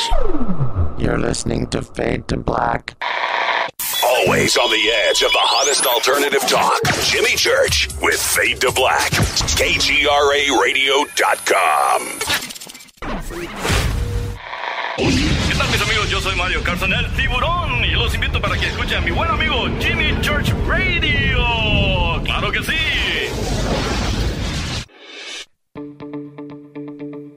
Hurricanes, earthquakes, wildfires. This year we've experienced more than our fair share. This is Jimmy Church of Fade to Black. And last month I decided to make sure my family does not have to worry about food should we get caught in a real emergency situation. Introducing Numana, a healthy, storable product that tastes so good that you'll want to eat it every day instead of just during those times of duress. All Numana products have a 25-year shelf life, are MSG and GMO-free, no preservatives, and are made in America. With the Numana pack in your home, you'll be able to sleep at night knowing that you've protected your family. Not only have I tasted and tested, I own it. Now you can too. Just click on the Numana banner on JimmyChurchRadio.com and use the promo code Jimmy when you order. In addition to a discount, we'll send you an autographed Fade to Black t-shirt. Seriously. Go Beckley Tappy. Do you want to be an official Fadernaut? Of course you do. This is Jimmy Church of Fade to Black. Just go to our membership section at JimmyChurchRadio.com. So, you love talk radio? Then you'll love TalkStreamLive.com. TalkStream Live is always on, 24/7 with the best streaming talk shows. Find your favorite talkers and discover some new ones. It's free, readily available online or on mobile with any smartphone or tablet. Finding your favorite talk shows all in one place has gotten a whole lot easier. Just go to TalkStreamLive.com. Be sure to download the free apps from Google Play or the iTunes App Store. You listen to us, and we listen to you. And so does the CIA. KGRARadio.com. If you have hard water, the lime scale not only leaves white spots, it clogs pipes and breaks down appliances, costing you hundreds of dollars in energy and wear. Eliminate lime scale and other water issues like brown staining and bad odors with HydroCare water products, available from Wave Home Solutions. Wave's affordable water systems don't use salts or chemicals. You'll love the way your water tastes, smells, and looks. Satisfaction guaranteed. For more information, go to bestwater123.com. That's bestwater123.com. Are you intrigued by paranormal talk radio? You'll love the new paranormal radio app from TalkStream Live. You'll find a great selection of talk shows covering UFOs, ghosts, strange phenomena, and much more. Download the paranormal radio app now and start listening to the very best in paranormal talk entertainment, including the network you're listening to right now, the Paranormal Radio app, free in Google Play and the iOS App Store. You are listening to Fade to Black with Jimmy Church on the Game Changer Network. Oi, oi, I'm Reese Evans. You're listening to Jimmy Church. This is Revolution. The revolution will not be televised. The revolution is on radio. Ciao.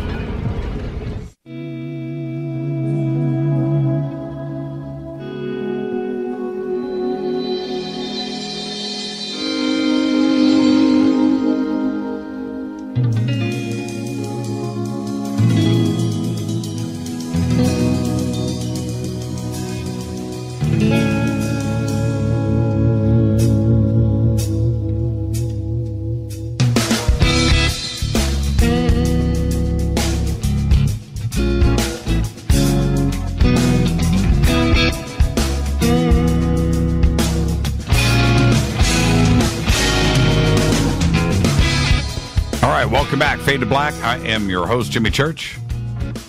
I guess tonight, Poranguí, world musician, fully awoke. We're going to talk a little ET now. We've got to go into that direction, but before we do, check this out. Do you like the music right there? Oh, yeah. That's live. That's real musicians, right? If you know what I mean. There's something about that that stirs the soul. And it's looping. I don't want anybody to get confused here. Looping is not playing samples. It's a real performance that is being captured in real time. It's live, artistic things that are happening live right in front of you, and there's a big difference there. And there's something, and I think we've gotten away from that somewhat. The live aspect of music, the performance, because it's so easy for. And I'm not saying it's not creative. You can go in with samples and create some pretty amazing stuff. Some Beastie Boys albums out there that I think are some of the best things that were ever done. But there's something about that. You need to have the live performance captured. That is a completely different thing than firing off a sample with a keyboard. Totally. No, I agree with that a lot. I think there's something about the energy that is caught when it's made right there versus something you sample that's actually from another time and place, if that makes sense. It's kind of like that's kind of dead.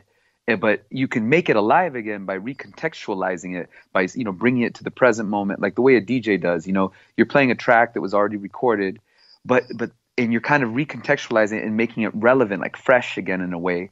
But it'll never be as fresh as what's made right there, like with the sonics of the room, with the people who are breathing there, with the guy yelling in the back, with the other lady who dropped her drink. Like there's something about all of that, right? And the risk, this is kind of the element too I think people miss. There's something about when you have to take a risk, because when you get up there and you're with those instruments, and those instruments are living, breathing kind of beings, and some of them, they're not in tune or whatever. They're having a bad day or you're having a bad, like all of that, there's a risk. And people can feel that energy that something could go wrong at any given moment.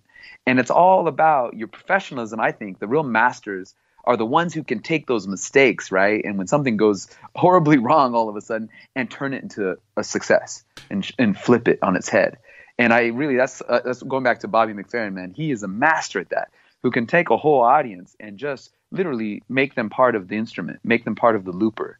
And I feel like that's one of the things I love to do as well in my performances. And, you know, when in my teaching too, I lead retreats as well, where I help people really access their own musical expression and creative expression, and whether they're musicians or not.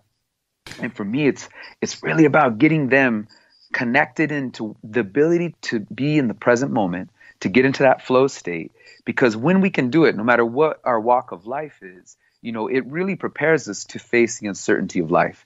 Because that's the one thing we all know, is the only thing that's certain is that nothing is certain. Just the last note.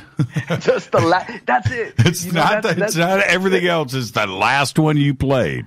Yeah, and what's the next one? Right. Don't worry about 2 notes from now. And actually, Bobby McFerrin says this. Bobby says, look, improvisation is actually not so hard. He's like, all you got to do is worry about the next note, not the note. Not even the last note. He's like, don't worry about the last note, because it could have been a whatever note, but he's like, the next note. You just focus on that, not 2 notes from now and not 3 notes ago. As long as you're there in that present moment working on the next one, he's like, you'll go somewhere. You'll go somewhere, and hopefully that place is beautiful. He's like, sometimes I go places and it's kind of whack. But, you know, he's like, but the thing is, the more you do it and you kind of exercise that muscle of improvisation, he's like, it gets easier. And actually, you start to really cultivate this ability to get on your surfboard, you know, proverbial surfboard, right, and go anywhere and create amazing things. So I really encourage anybody. This is good for anybody because it applies to everything in life, you know, and it really makes you flexible, makes you the neuroplasticity in your mind, you know, more activated, keeps you younger, keeps you more, you know, agile. So I really I can't stress it enough, man. Everybody really needs to try to improvise with whatever they're doing.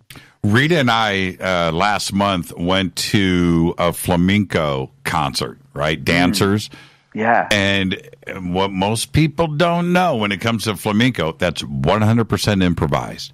Yeah. And so you've got the dancer is improvising. The band is reacting to the dancer. They need to lock in subconsciously, right? And when it is good, it is about as good as anything that you can go and see live because they are in the zone. You get in the zone, you know, and you can feel it coming and everybody is locked on, man. It is a beautiful thing to see when improvisation is correct. It's just so wonderful. Man. All right. Now, I just got a tweet. Okay. And this is a pretty interesting one in that you're going to love this. Do you have any night watching spots in Arizona where you live to go and check out activity in the sky? Wow, that's a great question. So Sedona is kind of a hot spot. Where I live is in the Red Rocks here, Sedona, and it's a huge, you know, planetarium observatory here. So there's lots of that, and there's actually a lot of people here who really have seen a lot here. I personally, though, my spot, if I were to tell you the spot, which is kind of a hidden spot, but it's down in southwestern Arizona near the border, just past the San Carlos Apache Res, in this little place called Eden, Arizona. And there's some hot springs there that are really magical and that have been there since back Geronimo used to soak in these waters. Really, really amazing sacred place, sacred land. And it's private property, so, you know, you have to come on a retreat or with one of the groups to go there. But I tell you what, the most activity I've ever seen in the sky has been there. And I've had multiple instances with groups of people all like, you see that? Yeah, you saw that. Like, we all saw it. and just incredible phenomena there. And that's I would say, if someone wanted to know my spot, that's the one. Share with me, down in Eden, I can only imagine you've had, you know, literally hundreds of things that you have seen down there. But because when it jumps, right? We know this, right? But is there one event, one sighting that just stands out above all the others? Yeah, there was one night in particular where we're all sitting here, probably a group of about 5 to 8 people, and we were sitting in one of the pools. It was known as the goddess pool, or the source pool. It's the top of these pools, and it's amazing. And you're out there. I mean, ain't nothing out there. I mean, it's like totally open sky, and you're sitting in this beautiful hot, water that's bubbling up out of the earth right there. Oh, you're asking for trouble. You're asking for trouble. Okay, so what happened? So we're sitting there, and man, literally it was just like these balls of light, and we had about 4 of them, and they just go zoop, zoop, zoop, and they just like appear, like no like passing by, they just like appear. And we're all sitting there just like, oh, this is it. Like, and we're watching these lights, and they're hanging out there very steady. And, everyone's like, yeah, you see that. Yeah. It's like, pinch me. And we're watching this, and this goes on for probably a good 5 to 8 minutes. And then just like that, shoop, shoop, shoop, they disappear. What color were they? They were like an amber.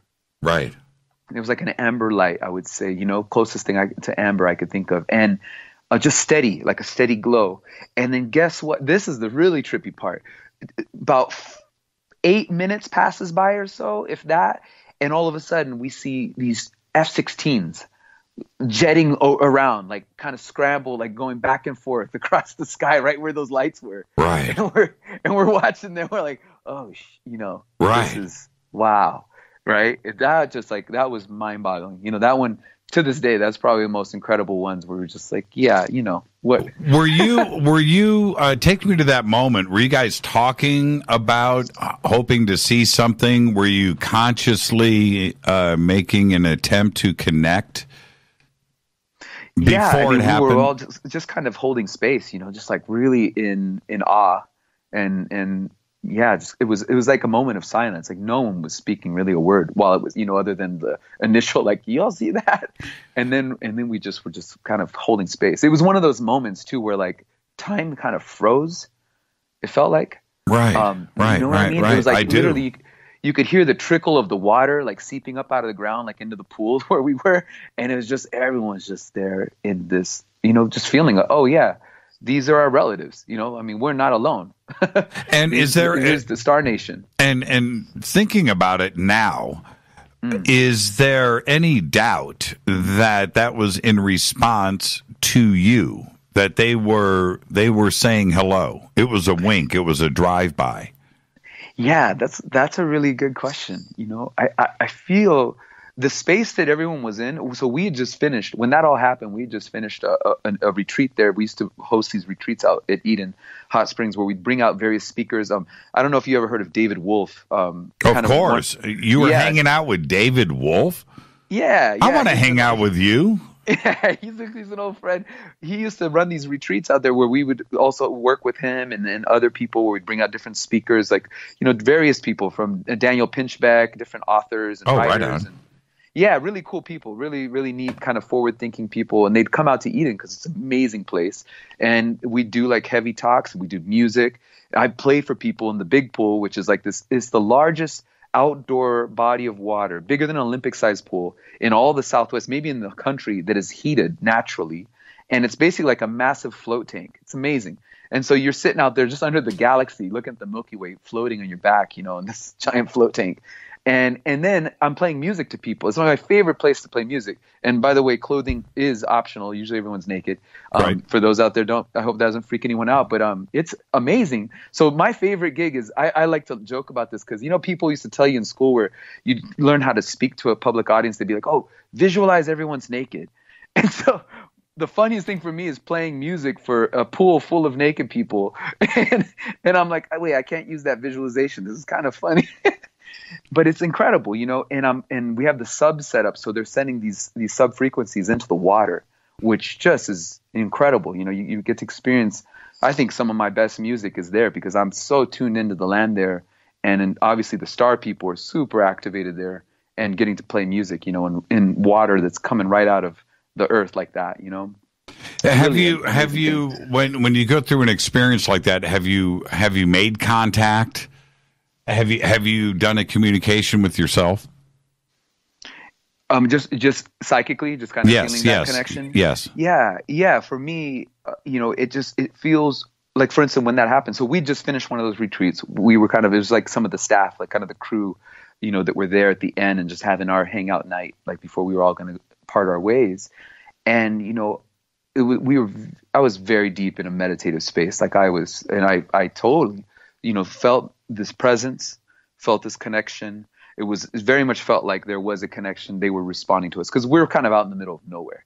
There's nobody else around, kind of a thing. So it felt very much like there was a reason why they chose to appear to us right there, at that time. And I personally felt like it was just, for me, in my own trajectory, it felt very much like this reminder that we are not alone, A, and B, to trust, that there's a lot of shifts happening right now on the planet. And, there's a lot of fear around those shifts and these changes that we are a part of, and that also, co-creation with. We're in this dialogue. And I feel like my personal hit in that moment was like, it is okay. This is all unfolding as it needs to. Continue to do the work that you're doing, because that is helping this greater plan unfold.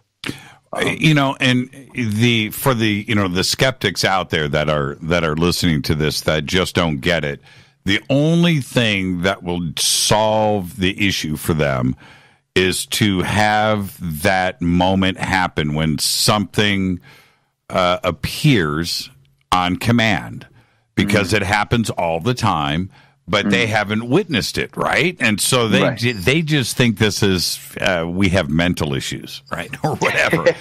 And with 8 people there, and then the F-16s rolling through, right? We were kind of like, there was like no doubt. Like that was kind of like, for me, you could be skeptical, like, oh, maybe it was a flare. So it was like, no, it was clear as it could ever be. It was what it was. We were out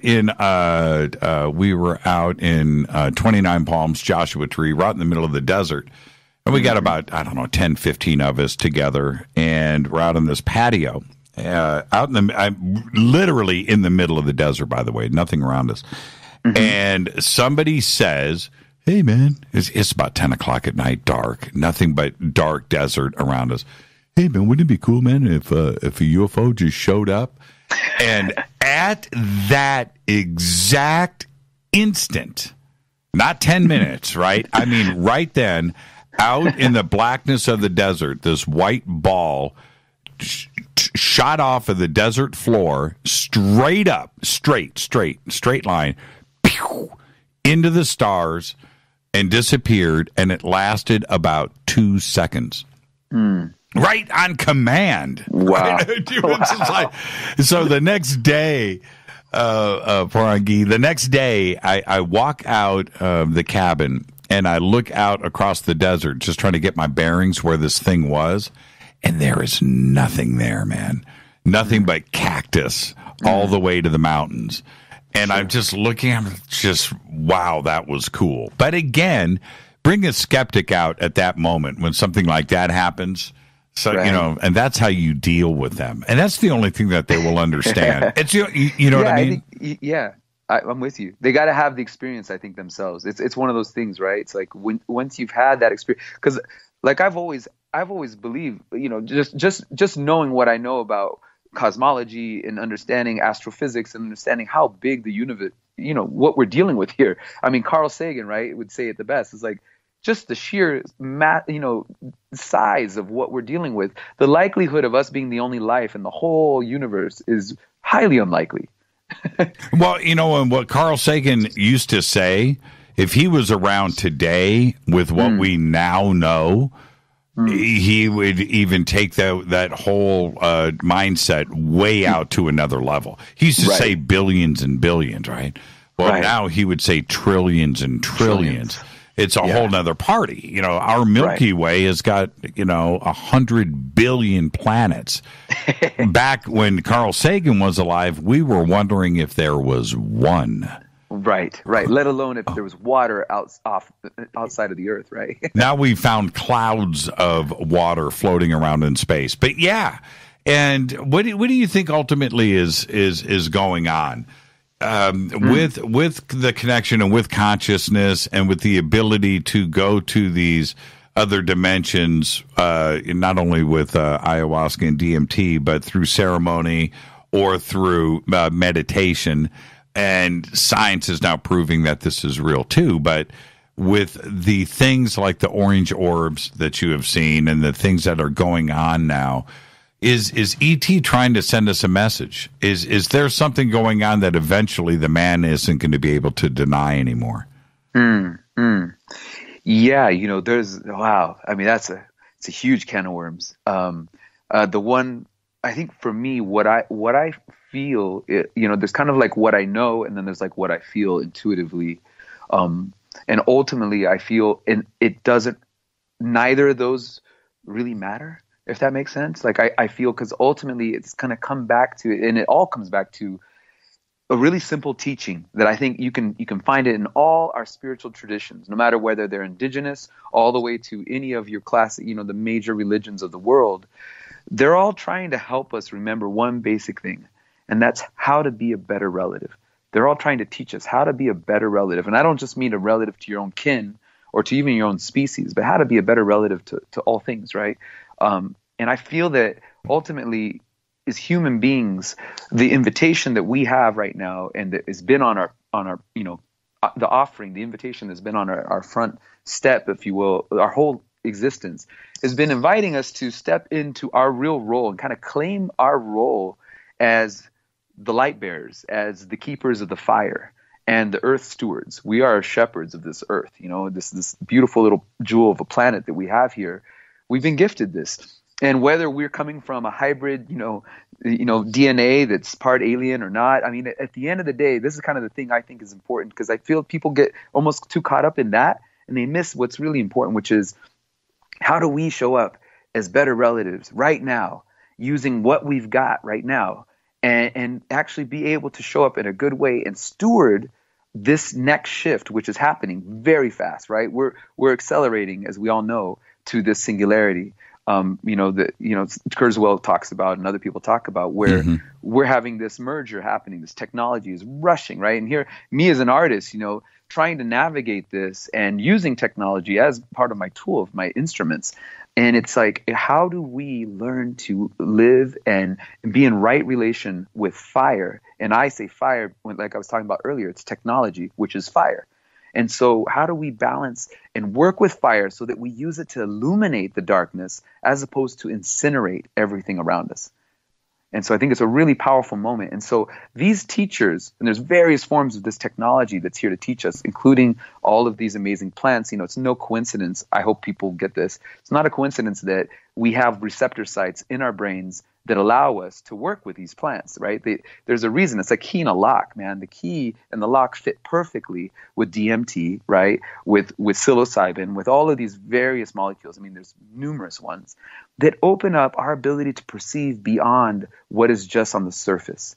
And now it's kind of ironic that the coolest science that exists is the science that deals with the stuff that's hard to measure, that isn't on the surface, right? We're talking quantum, we're talking things like that. Right.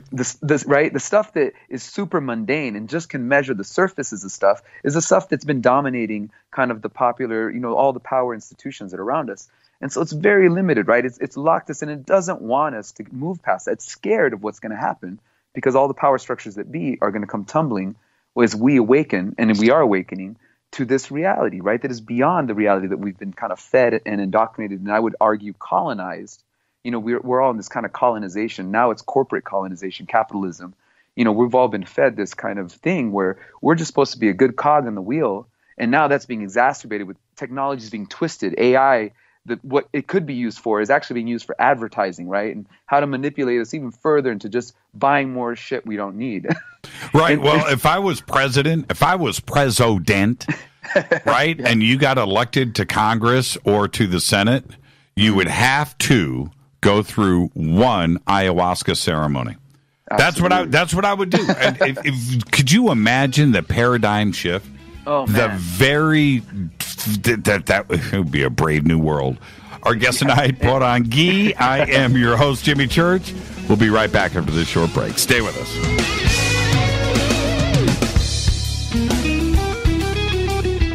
Hi, everybody. This is Rob Halford, the Metal Guard, on JimmyChurchRadio.com.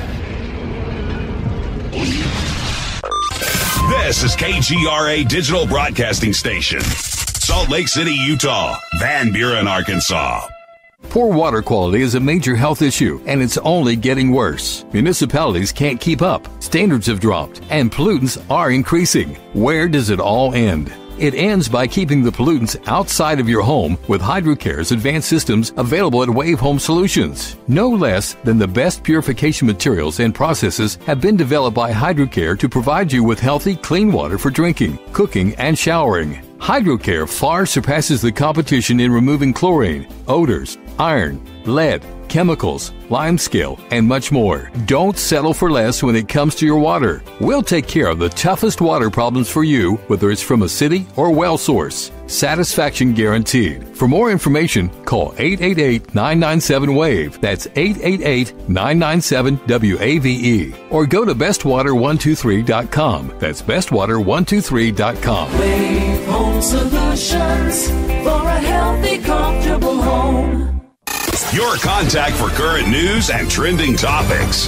KGRAradio.com. Does your basement or crawl space have a damp, musty smell? Well, watch out. That's a sign of too much moisture and not enough ventilation. And that can mean increased mold growth and the buildup of harmful toxins and gases. Don't bother with a dehumidifier. It just circulates the same unhealthy air. Now there's a better way to remove these dangers and odors. It's with the computerized Wave Moisture Control Unit that reduces moisture and expels pollutants. We replaced our old dehumidifier with the Wave unit, and in only 3 weeks, our basement is dry and the musty smell is gone. Wave units require no maintenance, no buckets of water or filters, and costs only pennies a day to run. Breathe better, live healthier with an affordable, no-maintenance Wave unit. Call 888-717-WAVE, 888-717-WAVE, or visit dryhealthyhome.com, dryhealthyhome.com. Ride the wave.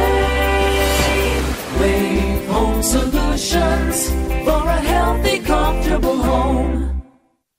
This is Jimmy Church of Fade to Black, and I only drink Fade to Black blend coffee from River Moon. Just click on the River Moon coffee banner at jimmychurchradio.com. Promo code F2B blend. So are you tired of being tired? Well, then it's time to get the tea. Hey, it's Lisa here to tell you about this all-natural, all-organic tea I've been drinking that has had great results for over 20 years. It's called Life Change Tea, and it's specially formulated to help detoxify and cleanse your kidneys, liver, colon, and blood all at once. The colon is one of the most ignored organs in the human body. The faster that waste is eliminated from the body, the less time that waste sits in our intestines, spreading toxins to our bloodstream. This tea helps cleanse chemicals caused by outside intruders from our entire digestive system. And get this, weight loss can be a side effect. And with continued use of the tea, you can experience clearer, healthier, younger looking skin, increased energy, and a happier outlook on life. So if you're tired of being tired, get the Life Change Tea at getthetea.com. That's getthetea.com. And like me, you'll be glad you did. Did you know that when you're on the road with limited data or Wi-Fi available, you can still listen to every minute of Fade to Black by just calling 605-562-4482. No smartphone, app, or internet needed. It saves your data plan and no extra cost if you have unlimited minutes. Just call 605-562-4482. You can listen to me, Jimmy Church, on any phone, anytime, anywhere. Go Beckley Teppy.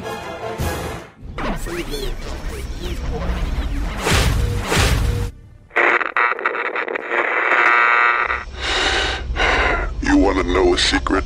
I love ponies. I really love ponies. I'm serious. I couldn't stay sane without ponies to brush. Why Fade to Black? Because you never got that pony, damn it. This is Fade to Black with Jimmy Church on the Game Changer Radio Network and KGRA, the Global Radio Alliance.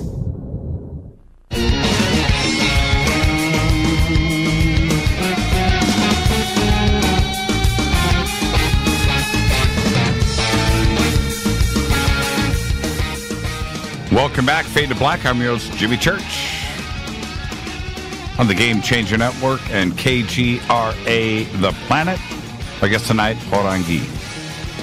Now, world musician, fully awoke, We're talking ET, and I want to get back a little bit, if you don't mind, to where we were when we left off, because you bring up a really important point, which is that there are a large number in our community, if not the world, that they don't need some type of official disclosure. They've had their experiences, they have their sightings, they have their beliefs, and they're okay with the way, they just want to move forward with consciousness and awakening, and that's fine. Yeah. But then there's the other half of the community, and this beautiful community of ours is infighting about this very subject. And there's the other half that want the government to admit to contact. They want to admit to them withholding technology. They want to, and until that type of disclosure happens, nothing is good enough. And I understand both sides, but I've had my sightings. I've seen the things that I don't need any proof to come from the government to change or, solidify my experiences. But that's the problem that we have today, isn't it? Yeah, totally. Yeah, I don't look for validity ever from the government, to say the least. So it's like, I kind of like, for me, it's like, wow, the government's shut down. It's kind of, what's going on?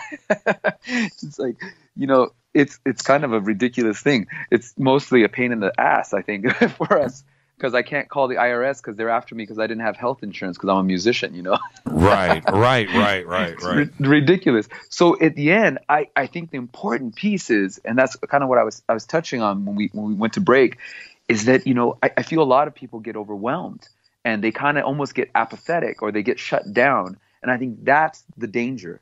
I think the real important thing is to not get overwhelmed, whether it's true or not true, whether, they need to kind of come out or not come out. I think it comes back to how can we continue shifting this whole thing forward? And it starts with us. And I mean us as in as in the individual person. And that's why I feel it's so important, the work that you're doing here, with all of this, with sharing what you do through your creative channels, the work that I'm doing as a musician out there and sharing it also through those creative channels. I think we have to all do our part right now, more than ever, to really help keep that cohesive field moving forward and keep us remembering that, we're all activists. We have to be activists at this point. We have to activate each other to continue to move forward right now with what this transition, and how to be a better relative. As I was saying, it's so important. And that looks like a lot of different things, but it comes back to, first of all, relation to self. How are you taking care of yourself? Are you taking care of yourself? How are you taking care of your little piece of this earth? Right? Whether that's just in your relationship to your beloved or to your family, what does that look like in your local community? And then in that greater community, right? And how we're able to impact people through the web or in our travels. And I feel like there's all these layers that those things really have to start there, because I feel so many people just kind of get, oh man, I can't even deal with all this, right? They're like, AI, now you're going to throw that in there? Right. And they're just overwhelm mode. And then you just get apathetic and you're just like, whatever. And I'm going to go to the movie theater and just forget about it. And then there is the science side of things. And you brought it up. You brought up the quantum level of things that are going on. And science is pursuing this so aggressively, knowing that there is some of the answers for them, for math and the things that they are working on to make the numbers work. There has to be something parallel going on. There has to be extra dimensions. Then you have string theory with 10 dimensions and possibly 11. And so they know about this and they are aware of it. Then we have the paradox. We have this strange situation where ayahuasca and DMT has been used not only through ourselves internally, naturally created, but through ceremony for thousands of years, going to another world, and where the experiences of those that have gone through this all over this planet all talk about the same experiences, the same place where they have gone, the same spirits that they have talked to, the same physical things, the same descriptions of where they go to. But science doesn't want to explore this, that there is a possibility here, and they won't take this into a laboratory controlled setting to see if that is exactly what is going on, that this is a tool, this is a mechanism, to an instrument, if you will, to go and visit another world that exists amongst our own. Why is that? I don't understand why they don't even want to challenge it. Well, I mean, the why, I think, is probably the easiest question. I think to answer in so much as I think there's a lot of fear. Obviously, like all of the war on drugs, all of the fear that was generated out of the, kind of the response to the 60s, right? And Timothy Leary, all of that kind of reactionary kind of knee-jerk thing that we saw from the administrations, where they basically, classified all of these incredible, even clear therapeutic beneficial medicines as all these Schedule 1, Schedule 2 drugs. And so now you finally actually see, for the first time here in history, we're seeing that change. And so right now, as we speak, there is actually several things that are happening. MAPS, probably familiar with MAPS, the organization. They're working actively right now, and there are several different clinical trials that are coming online. There looks like basically psilocybe is on the block potentially to be declassified, as well as MDMA for therapeutic use. There's a number of substances that are really important medicines. Ketamine's already there, which is, a very interesting one. It's already being used in clinical settings with people. Right now, for ayahuasca, of course, you have to do that outside of the United States. For ibogaine as well, there's iboga centers already just across the border in Mexico, right? Mm-hmm. And they're doing amazing work, right? Treating all kinds of things from depression to PTSD to chronic pain. Heroin addiction. Yeah, heroin addiction. Yeah, iboga is amazing for that, right? Right. Ayahuasca has various uses. And of course, ayahuasca isn't just dimethyltryptamine, DMT. It has a load of other alkaloids that are also super healing. And so it's really an interesting time to actually watch all this and to be a part of this movement. And so there's a whole thing happening. Actually, I have a dear friend of mine, Dan Engel, Dr. Dan Engel. If anyone wants to look him up, I really recommend it. He's got a clinic that they have a neurobiology clinic in Boulder, Colorado. And he's opening another one in Austin. There's going to be a whole bunch of these clinics opening. That the main thing they treat is traumatic brain injury, right? So they work with like athletes or people who've been in major accidents, but they're taking them using all of this cutting edge technology, including using ketamine right now legally. They have ketamine sessions happening where they take them into even float tanks and different types of hyperbaric chambers, and using even stem cells. It's amazing, man, this cutting edge, and seeing the brain basically turn back on. And it's just mind-boggling what they're doing and helping people heal and restore and rebuild new neural pathways. And it's all being done under, full-on clinical supervision with rigorous science around it. And so it's shifting. I mean, the fear of like the science, the old model of science that's like kind of scared and has been funded and, dependent on government grants, that's all shifting right now. There's a big pivot happening and moving into the private sector. And a lot of people, especially with all of the push, I think that's also coming out of Silicon Valley, and a lot of people in kind of the tech arenas who get, and maybe Burning Man is part of this, has instigated this kind of like threshold of where I see that.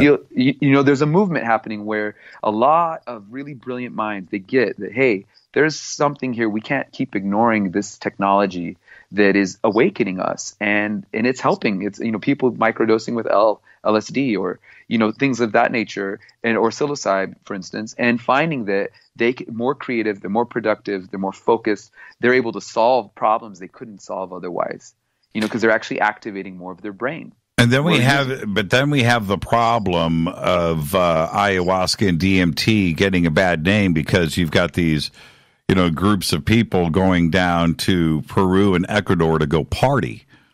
Well, that's the double-edged sword of capitalism, right? Right. It's so twisted. So yeah, now because of there being more kind of common, it's entering the mainstream, and like everything that enters the mainstream, I mean, look at it with a great example is yoga, right? So here you have this form that is ancient, that has been cultivated, and is basically just one little sliver of a massive spiritual tradition that's all geared to reaching enlightenment. And what do? We commodify it. We sell you yoga mats and, you know, the latest in yoga clothes. Right. And you know, the yoga music to go with it.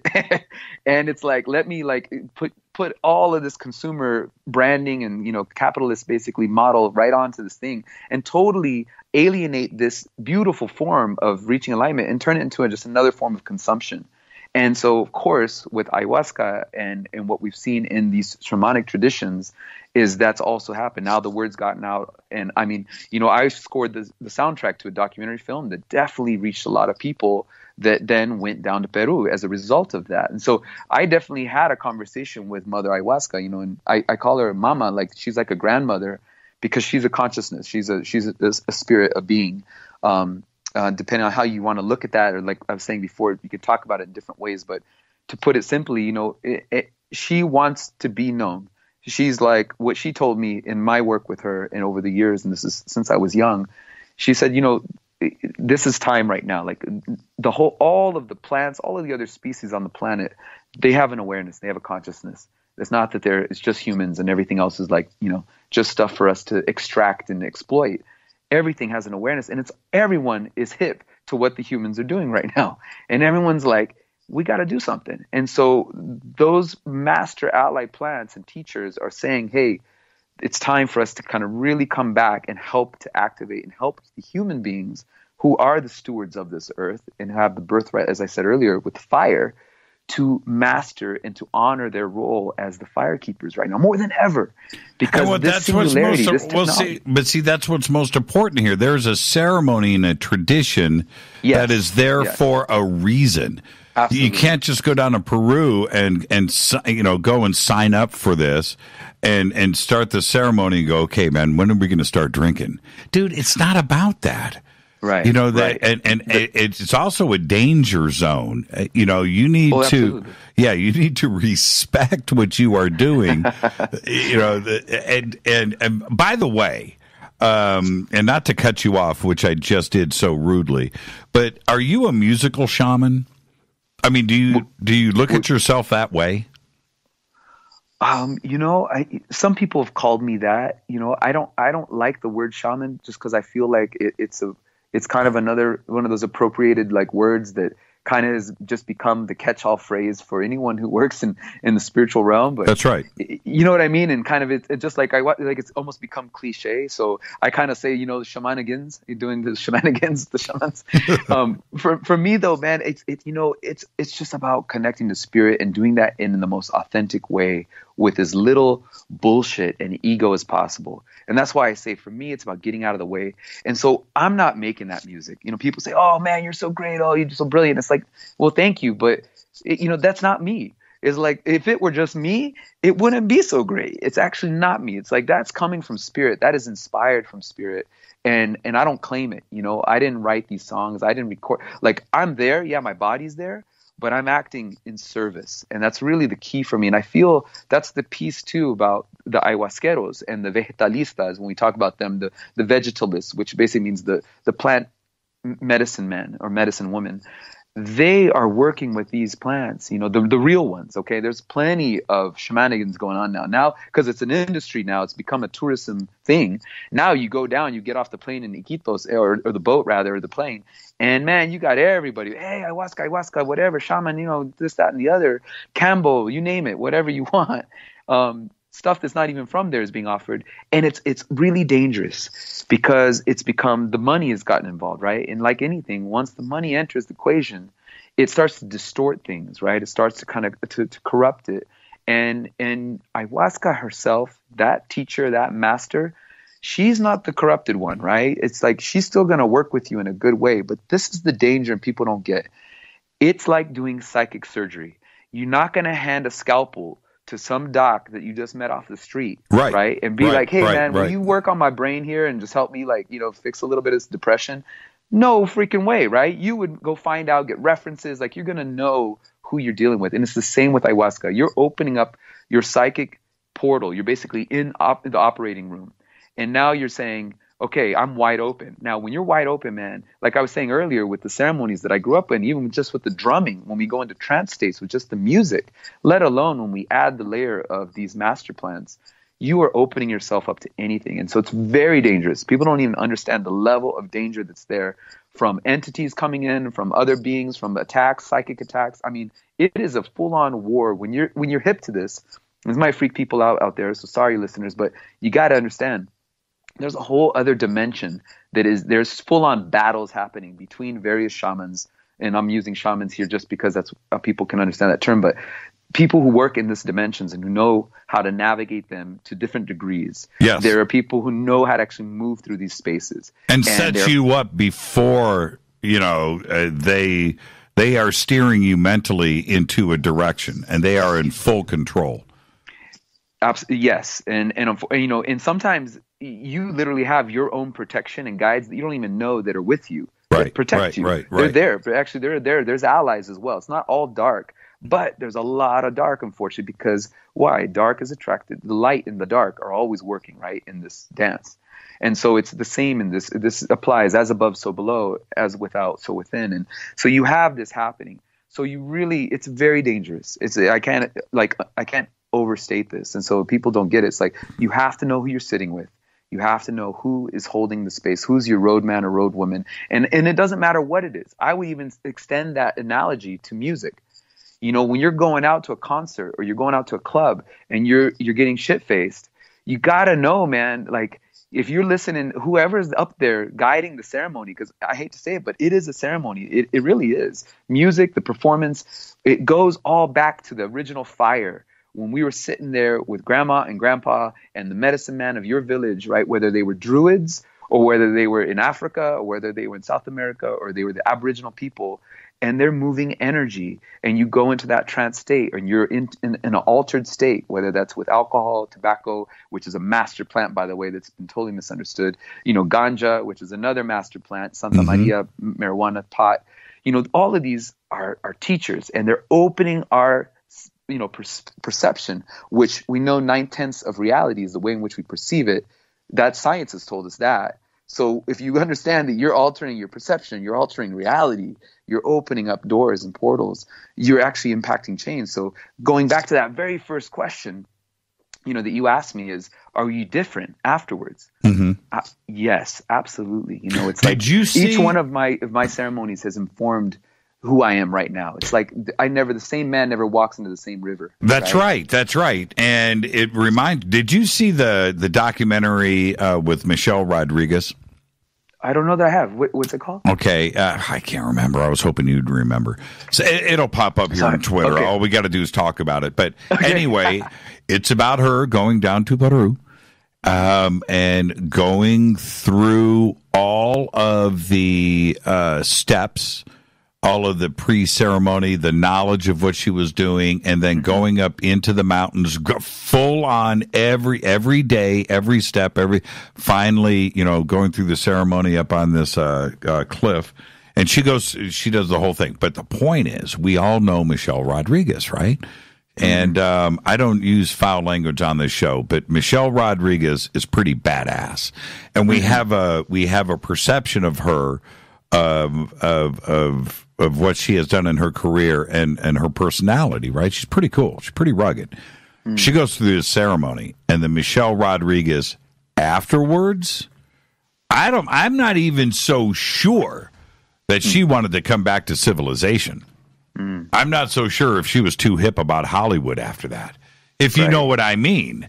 I do. And and how is that for you to come back and to take a look around, because you just learned something about yourself. You've just had your epiphanies, right? You've had you've asked your questions and you've gotten your answers. That's all part of the ceremony. And then you come back here and you drive past a McDonald's, right? Or more questions. Yes, that's exactly the point. And then you drive past Walmart. What? Right. How does that change you? I mean, you can't shut down Walmart, right? Well, or can you? Well, I'll tell you. For me, what I've been shown by the master teachers, and by these are teachers, all of these different plants, and I is just one, actually multiple, but it's one head, one main teacher there. And shows up in various forms and shapeshifts, but some would say she's connected to the anaconda, which is the ancient serpents that live in the deep jungle. These snakes are very old. You could even connect them to the myths about dragons. These are old beings, old earth beings, and not in this like scary, like, oh man, evil serpent, like kind of, the devil kind of Christian, Judeo-Christian way, but more of like the serpent as the keeper of knowledge and of health and of eternal life and all of that wisdom that is mystical knowledge that has been largely lost. And so she communicates to us. And one of the things that she has helped me to see and remember about myself, and that's the biggest thing, is helping you remember. These doors to perception, they help us to remember information that's been encoded and in our very DNA. It's in our body, but our minds forget because we're forgetful beings. And of course, now we use our cybernetic technology of like our iPhones or whatever, to extend our ability. And that's just going to increase as the bandwidth gets widened from our thumbs to mainline into an AI framework. But it's still this thing we forget of why we really came here. What are we here to do? Be better relative. What does that look like? So for me, she showed me, you're a shakaruna. What is a shakaruna? That's a Quechua word, and it means, shaka means bridger, runa means people. So bridge person or bridge people. So what does that mean? I'm a world bridger, and that's part of my medicine that I bring to the world. So what do I do? Through music, which is a powerful medium of vibrational technology, is helping to bridge the worlds. I bridge that world of that ceremony there that a lot of people can't go to or don't even understand how to start to even approach. And I bridge it into the moment there in a festival, in a club, on the stage, or in a retreat, or in a session when I do my healing work. I'm there to basically help that person connect to it and shapeshift and bridge them to that world so that they can remember why they came here. And in doing that, and of course, one-on-one session, I only reach one person. I can go really deep. With many people on a stage, I can reach many people. And that's kind of the thing. How do I amplify this? Because of the time we're in, we have to accelerate this. We're running out of time, right? We have to cut to commercial real quick. And so this is happening right now in our lives. It's like, how do we get this? And the way that we do it is a bandwidth problem. Just like I was talking about the AI.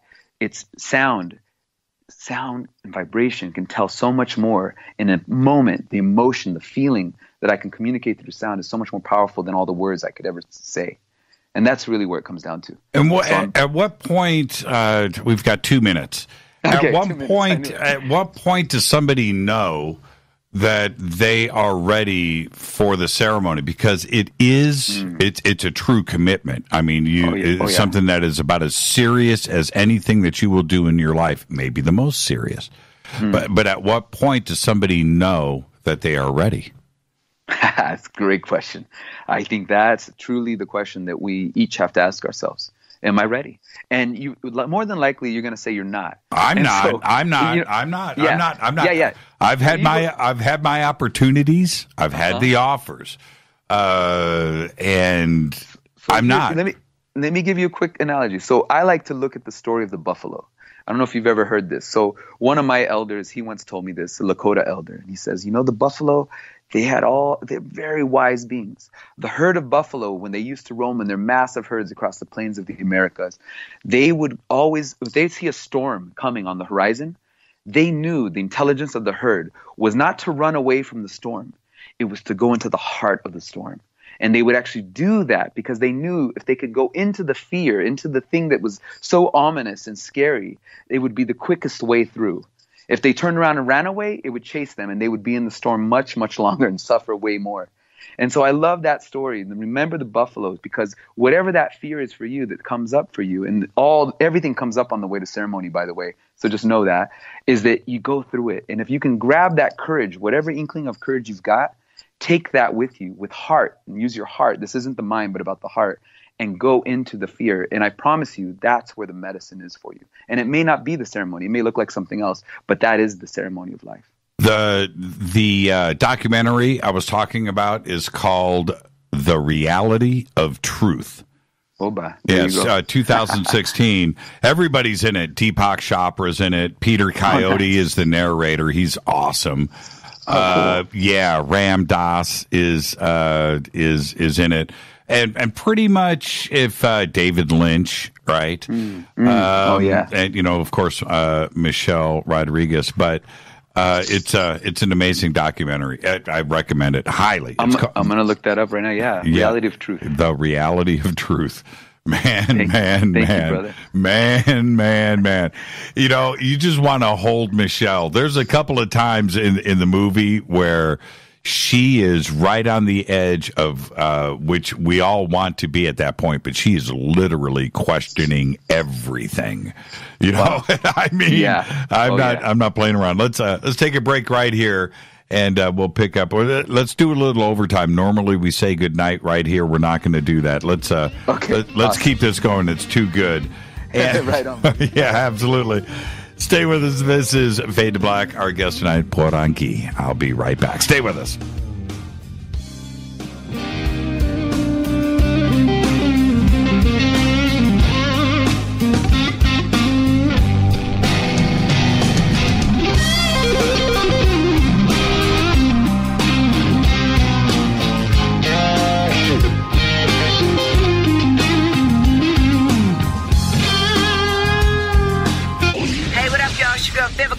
And you are listening to my boy, Jimmy Church, on jimmychurchradio.com.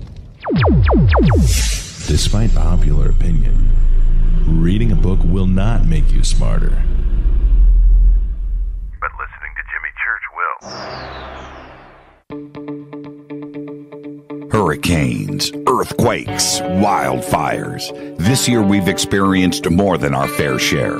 This is Jimmy Church of Fade to Black, and last month I decided to make sure my family does not have to worry about food should we get caught in a real emergency situation. Introducing Numana, a healthy, storable product that tastes so good that you'll want to eat it every day instead of just during those times of duress. All Numana products have a 25-year shelf life, are MSG and GMO-free, no preservatives, and are made in America. With the Numana pack in your home, you'll be able to sleep at night knowing that you've protected your family. Not only have I tasted and tested, I own it. Now you can too. Just click on the Numana banner on jimmychurchradio.com and use the promo code Jimmy when you order. In addition to a discount, we'll send you an autographed Fade to Black t-shirt. Seriously, go Beckley Tappy. This is Jimmy Church of Fade to Black, and I take Life Change Tea supplements every single day. It's what I do. Click on their banner at jimmychurchradio.com. When you take the beans from Central America with dashes of Indonesian and African mixed in and then roasted to the dark side of Fade to Black, you create the ultimate brew of fringe. Introducing the Fade to Black blend from River Moon Coffee. Yes, River Moon's darkest customized roast was created for the love of Fade to Black. The alchemy of masterful roasting and smoking the beans is in every sip of this full-bodied, dark Java. I need my coffee dark, deep, with distinct bittersweet chocolate highlights, just like the bunker. Leaning further into the darkness of the roast is Fade to Black blend from River Moon Coffee. Just click on the banner at jimmychurchradio.com and use the promo code F2BBLEND for 15% off of your order today. Go Beckley Teppy. Hi folks, CBD is the home run hitter for health right now. Why, you ask? Because of what it does for the body. Unfortunately, I can't tell you all about the benefit. You know, there's reasons. Do your due diligence and log on to ancientlifeoil.com. That's ancientlifeoil.com. Ancient Life Oil uses organic ingredients and is blended in coconut oil for some of the best benefits. Legal in 50 states and non-psychoactive. Log on to ancientlifeoil.com. That's ancientlifeoil.com. This is Jimmy Church of Fade to Black, and my family is safe because of Numana Emergency Food Storage. Just go to the Numana banner at jimmychurchradio.com. Promo code Jimmy10.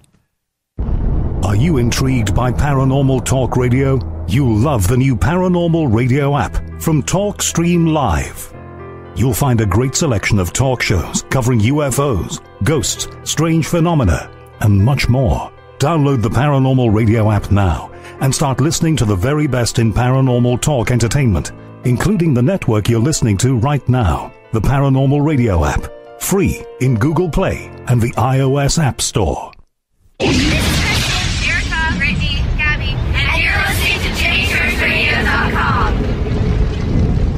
It's not a lifestyle we chose. We were born this way. KGRARadio.com.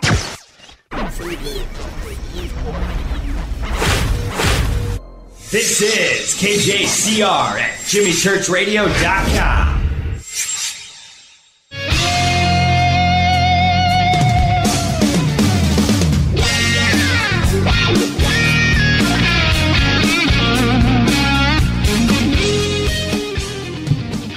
Welcome back, Fade to Black. I'm your host, Jimmy Church.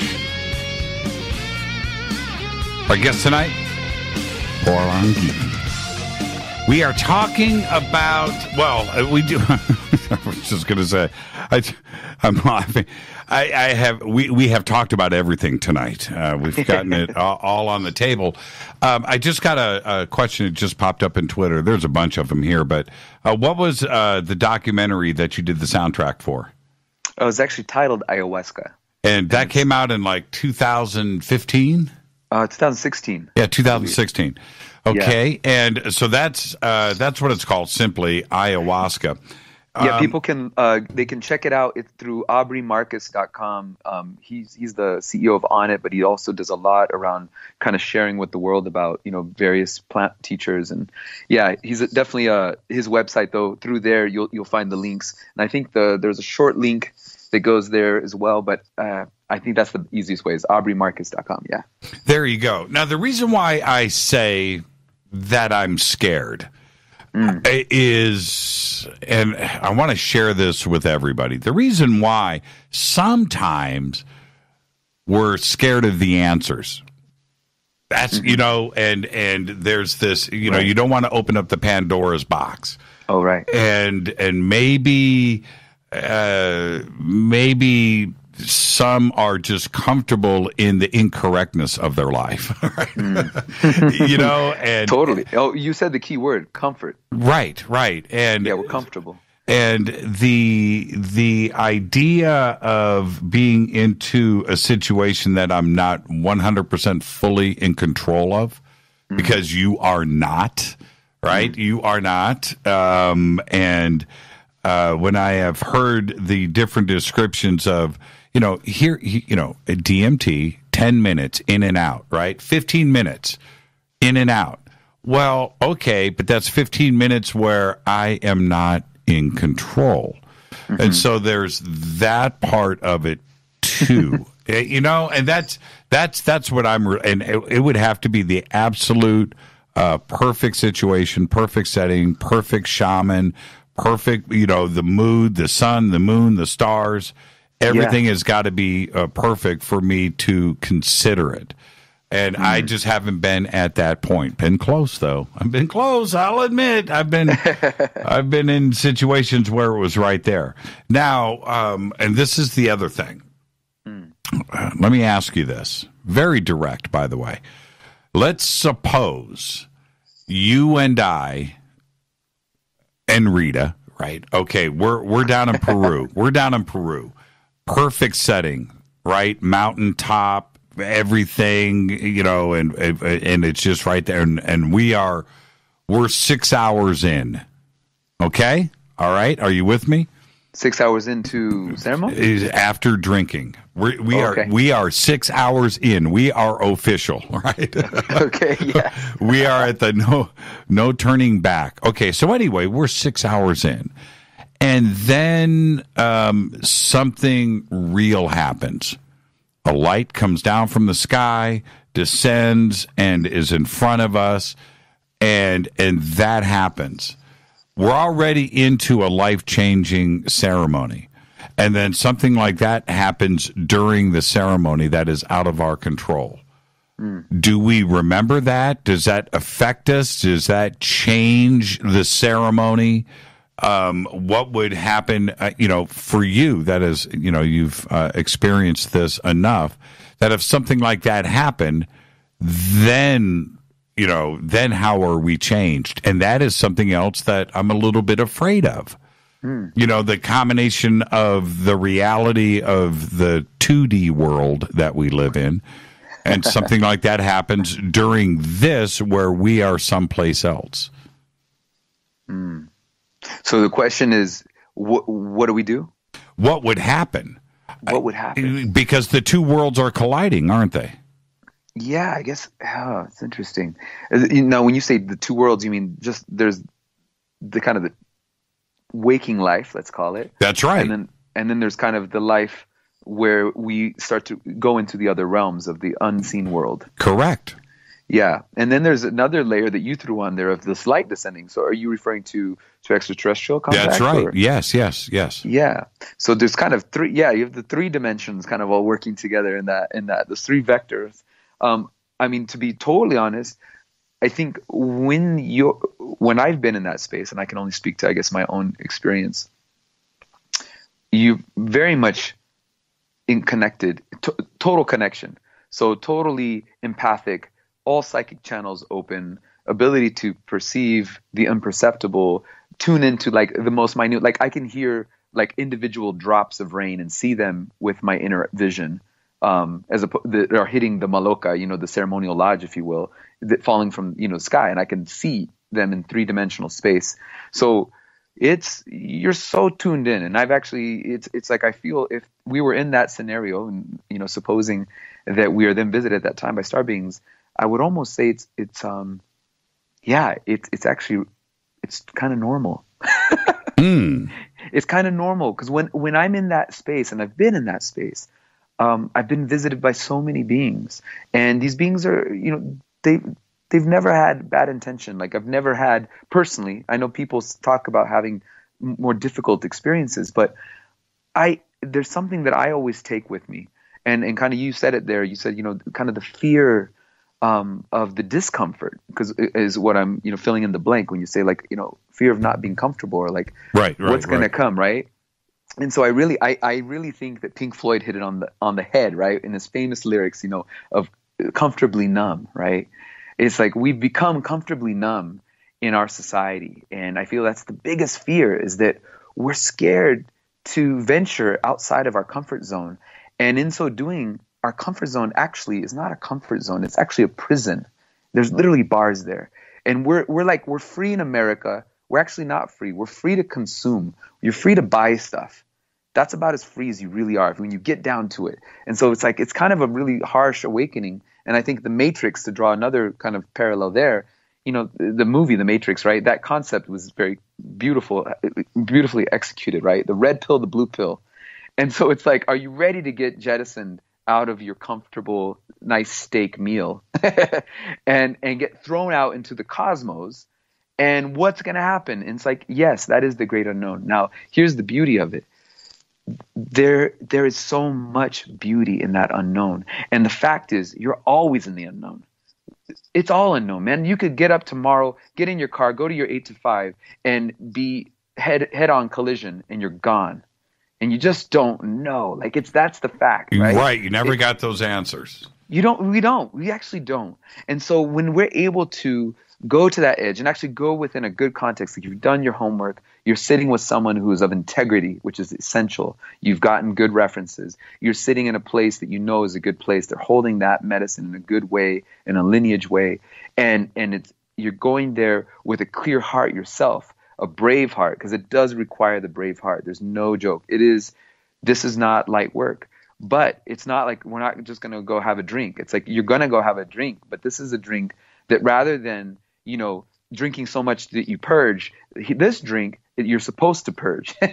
And the purge is welcomed, and they call it getting well. And this getting well is because you're literally pulling toxins. This plant medicine is taking stuff that is not good. It's taking out the bad so that you can put in the good. And the difference between, we were saying earlier about the 15-minute DMT experience, or even some people, it's really fast, like 5-minute peak, right? Versus a 4 to 6 hour, ayahuasca ceremony, sometimes a little longer. You would re-up your dose, but typically in that range, is that Aya, she's gentle. Like I said, she's a mother or grandmother. She's an elder spirit that doesn't want to, she's not trying to beat you up. Now, not to say people don't have some rough experiences. Maybe they got a lot of toxic stuff that they're dealing with and literally purging out. And like, I've heard stuff come into the bucket, the purge bucket, that sounds like glass, man. Stuff that you're like, how the hell was that even in me? And people report all kinds of stuff.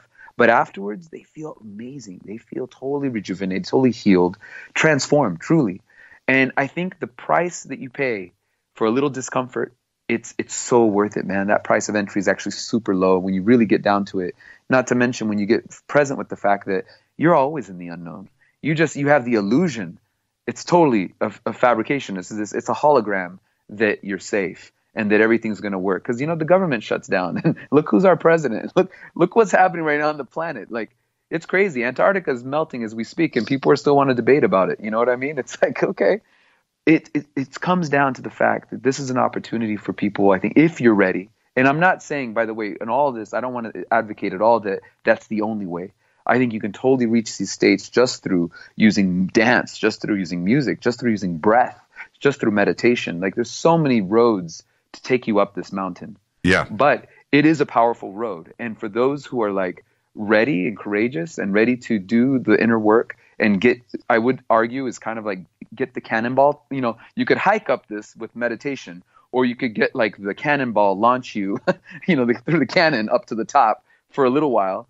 And, and the thing is, DMT, that 5-minute peak experience, that's going to launch you so fast that you're probably going to miss most of the key wisdom. Like you said, am I going to remember this afterwards? Right. You're probably not going to remember the really important things, to be honest, because it's just so much so fast, and we don't have the bandwidth, and we're forgetful beings. But Aya, she's actually very masterful. The combination, the technology of those plants, it creates a portal of that 6 hours that's just about the sweet spot where you actually can have full-on dialogue and communicate and actually remember and have retention when you come out and be able to journal down and actually walk away with some powerful insights and lessons and a changed human.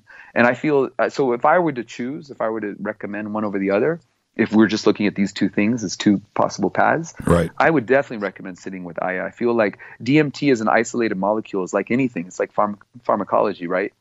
Yeah, you get all the bang, but you miss the wisdom. You miss, you know what I mean? You kind of get the effect. You get a lot of visuals, but you miss really what you're going there to do. I'm not just going for the light show. That's actually the boring part to me. Once you've done this work enough, and talk to the curanderos and the shamans, and they'll tell you that's just the light show. That's just kind of make you like be able to sit there long enough. But the real important work is the insights that you get.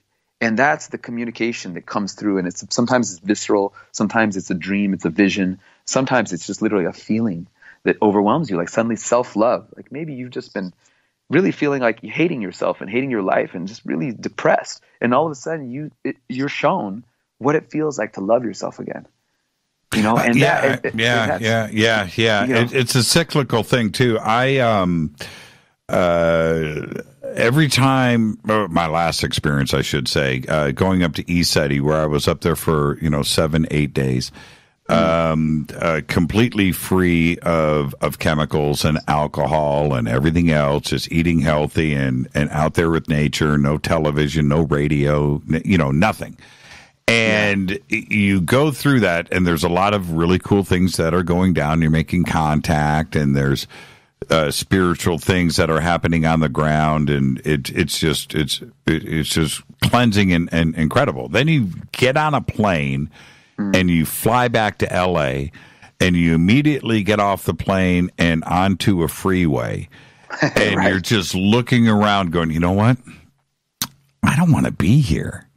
Yeah. And it's this shock to the system, and you look around, and the infrastructure of everything in place for everybody day to day to make Los Angeles work, right? It's a very complex, living, breathing thing that is a giant city like this. Right. And it's a transition where you start to question everything, yes, and I've gone through that with no psychedelics.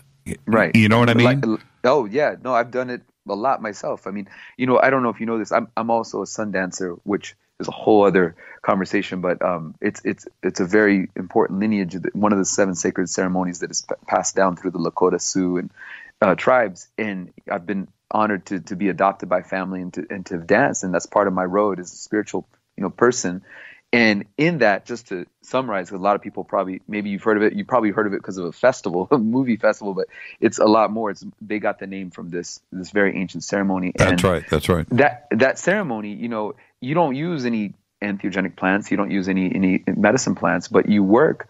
I mean, maybe tobacco. I guess you could call it that because that is a master plant. But we work specifically with just working with no food, no water, dancing from sunrise to sunset, and purifying with sweat lodge. Just sweating, right? Mm-hmm. And you're in prayer for those 4 days. And the only way your body can physically make it through that is if you can really anchor yourself in your prayers. Because if you think about how much your body hurts or how much like you're thirsty and how hungry you are in hell. But the moment you shift your focus out to like why you're there dancing, and that you start thinking about all the people that you've known in your life, all their faces come to you in that moment, and you start sending them your prayers. It's ancient technology, man. It opens up this portal and you start to receive visions without anything, no external substance, just what's built into your body. And so it's all in us. In fact, we don't need all the external stuff, and we don't need actually these plants necessarily. We can get there, like I said, with other things. And I encourage people to do that. And a lot of my work is, even though I have this background, it's about encouraging people to sobriety is actually such a powerful thing. When we can just be in our sobriety and access these states in that state and realize that it's all built in. The neurochemistry is all in our brain already. And I actually, when I was at Duke, I studied in neuroscience, and one of my best friends that I worked in a neurobiology lab, he's another Brazilian. His name was Siddhartha, which is a great name. And he was a capoeirista. We both practiced capoeira together. And we rap about this forever. His whole thing was he wanted to figure out how to activate the anandamide that's already in our brain so that you don't have to smoke weed. THC is just it's an analog to the anandamide that's already endogenously produced by the brain. That's correct. Yep. Right? Mm-hmm. So how can just like DMT, exactly, massive amounts of DMT, right? But we get those psychedelic amounts come at near death, right? Or birth and death. Or if we have a near death experience. So it's fascinating, right? That's all in us. And so all you have to do, if you know the right way to unlock that, which music can do, by the way, so can dance, which is why that's been used by all peoples around the world, right? Even with no extra substances. And so I feel like that's really the key. And I really encourage people. It's like, if you can master that and get to that state just through the meditation, through breath work, you're there, you're winning the game. Because ultimately, and this kind of gets back to what you were saying about what do you do when you get back to LA and there's the city. It's the piece called integration. And it's probably the biggest piece that people miss when they go to do this kind of work is the integration work. They don't give themselves the time or the space to actually integrate now what you've just received, this jewel you've just been given. Mm-hmm. And I liken it to the analogy of a fresco, of a painting. You just had this beautiful painting made, right? And all these oils are on this canvas that was, you just got blasted with this amazing canvas. You can't just go and put your hand across the canvas. You literally got to give it a little time to set. Otherwise, it's just going to become this mess of colors. And I think it's very much like that with any of this work. It's like give yourself at least some buffer time as you're coming, the re-entry time, before you go back to your day-to-day grind of like more important almost than the ceremony days is give yourself an extra week. Like if you're a week in ceremony, give yourself another week of just integrating that ceremony at least. And actually you need more time, but I know people have day jobs or whatever, but give that self to yourself because it's so important. Because if you don't do that, you really are doing yourself a disservice, and you're more than likely actually going to there's the potential to create more issues more harm than good. And you're going to go right back to the cycle. Exactly. And even in a worse place, because then you, like you said, you might be even more bummed out because you're like, what am I freaking doing in this machine? That's right. And then what I find is that because I've done this enough, you come back after being disconnected and you get back to LA and you go through that bummed out period. In fact, you're always, man, maybe we should just get a cabin in the mountains, right? But totally 2 days later, it's all forgotten, right? You're right back into the grind. You're right. Yeah. It becomes a distant memory because you have to participate in everything Los Angeles. You can't go against the grain here. The Matrix. Yeah, you won't survive. You won't survive. You're swimming with sharks. And, man, it's just so funny. So what do you do? And that's a great I think the question is like, so what do you do? And I feel, so the integration piece is one. And then the next piece of that is find your tribe. find your community. You know, there's a lot of people now, even in LA. I know a lot of these communities. They're amazing communities there that work in transformational healing arts and have gatherings and work to kind of keep this spirit alive, keep our spirits alive and activated and juiced up so that we can continue to affect change. Because the worst is you get jaded, you just go right back into the cog, there's a cog in the machine. And I think the real important thing is to find your support community, your tribe. And some people do that, they go to transformational festivals. There's numerous scenes. One of the big ones that I recommend people check out, LA has an amazing ecstatic dance community. And I don't know if you're familiar with ecstatic dance. Have you heard of that? Yes, of course. Okay, yeah. So, and of course, all of the Disclosure Fest guys, they have an amazing community in LA now that, it's a beautiful network of people, it's kind of like the mycelial network that are very interconnected and create events and create conscious kind of gatherings that continue to help feed this work that we're all doing. Because I feel like we need it. If we feel like we're alienated and isolated, which is what's happening to a lot of us, and it's so ironic because the web, as much as it seems to like, oh, it's all interconnected now through the web, it's like we're actually more isolated than ever, right? And kind of disconnected because we're just looking at these screens all the time, and we lose the empathic connection with each other, right? So I feel like it's really important. So Ecstatic Dance is an amazing community. I'm actually going to be playing there on my tour for the album release. They have a dome there called the Wisdom, and I'm playing there just in a couple weeks. Wait! The album release is when? Oh, so the album's dropping March 1st, the new album, which is a live album. I thought it was later on in May. It's March 1st. Yeah, March 1st. In a month.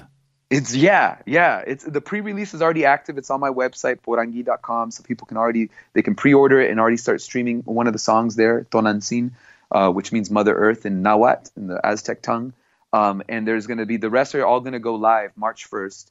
And I'm doing a release tour. And on that tour, we're actually going to be playing in San Diego at Trilogy on the 22nd. And then the 24th, we're in LA at the Wisdom, it's called.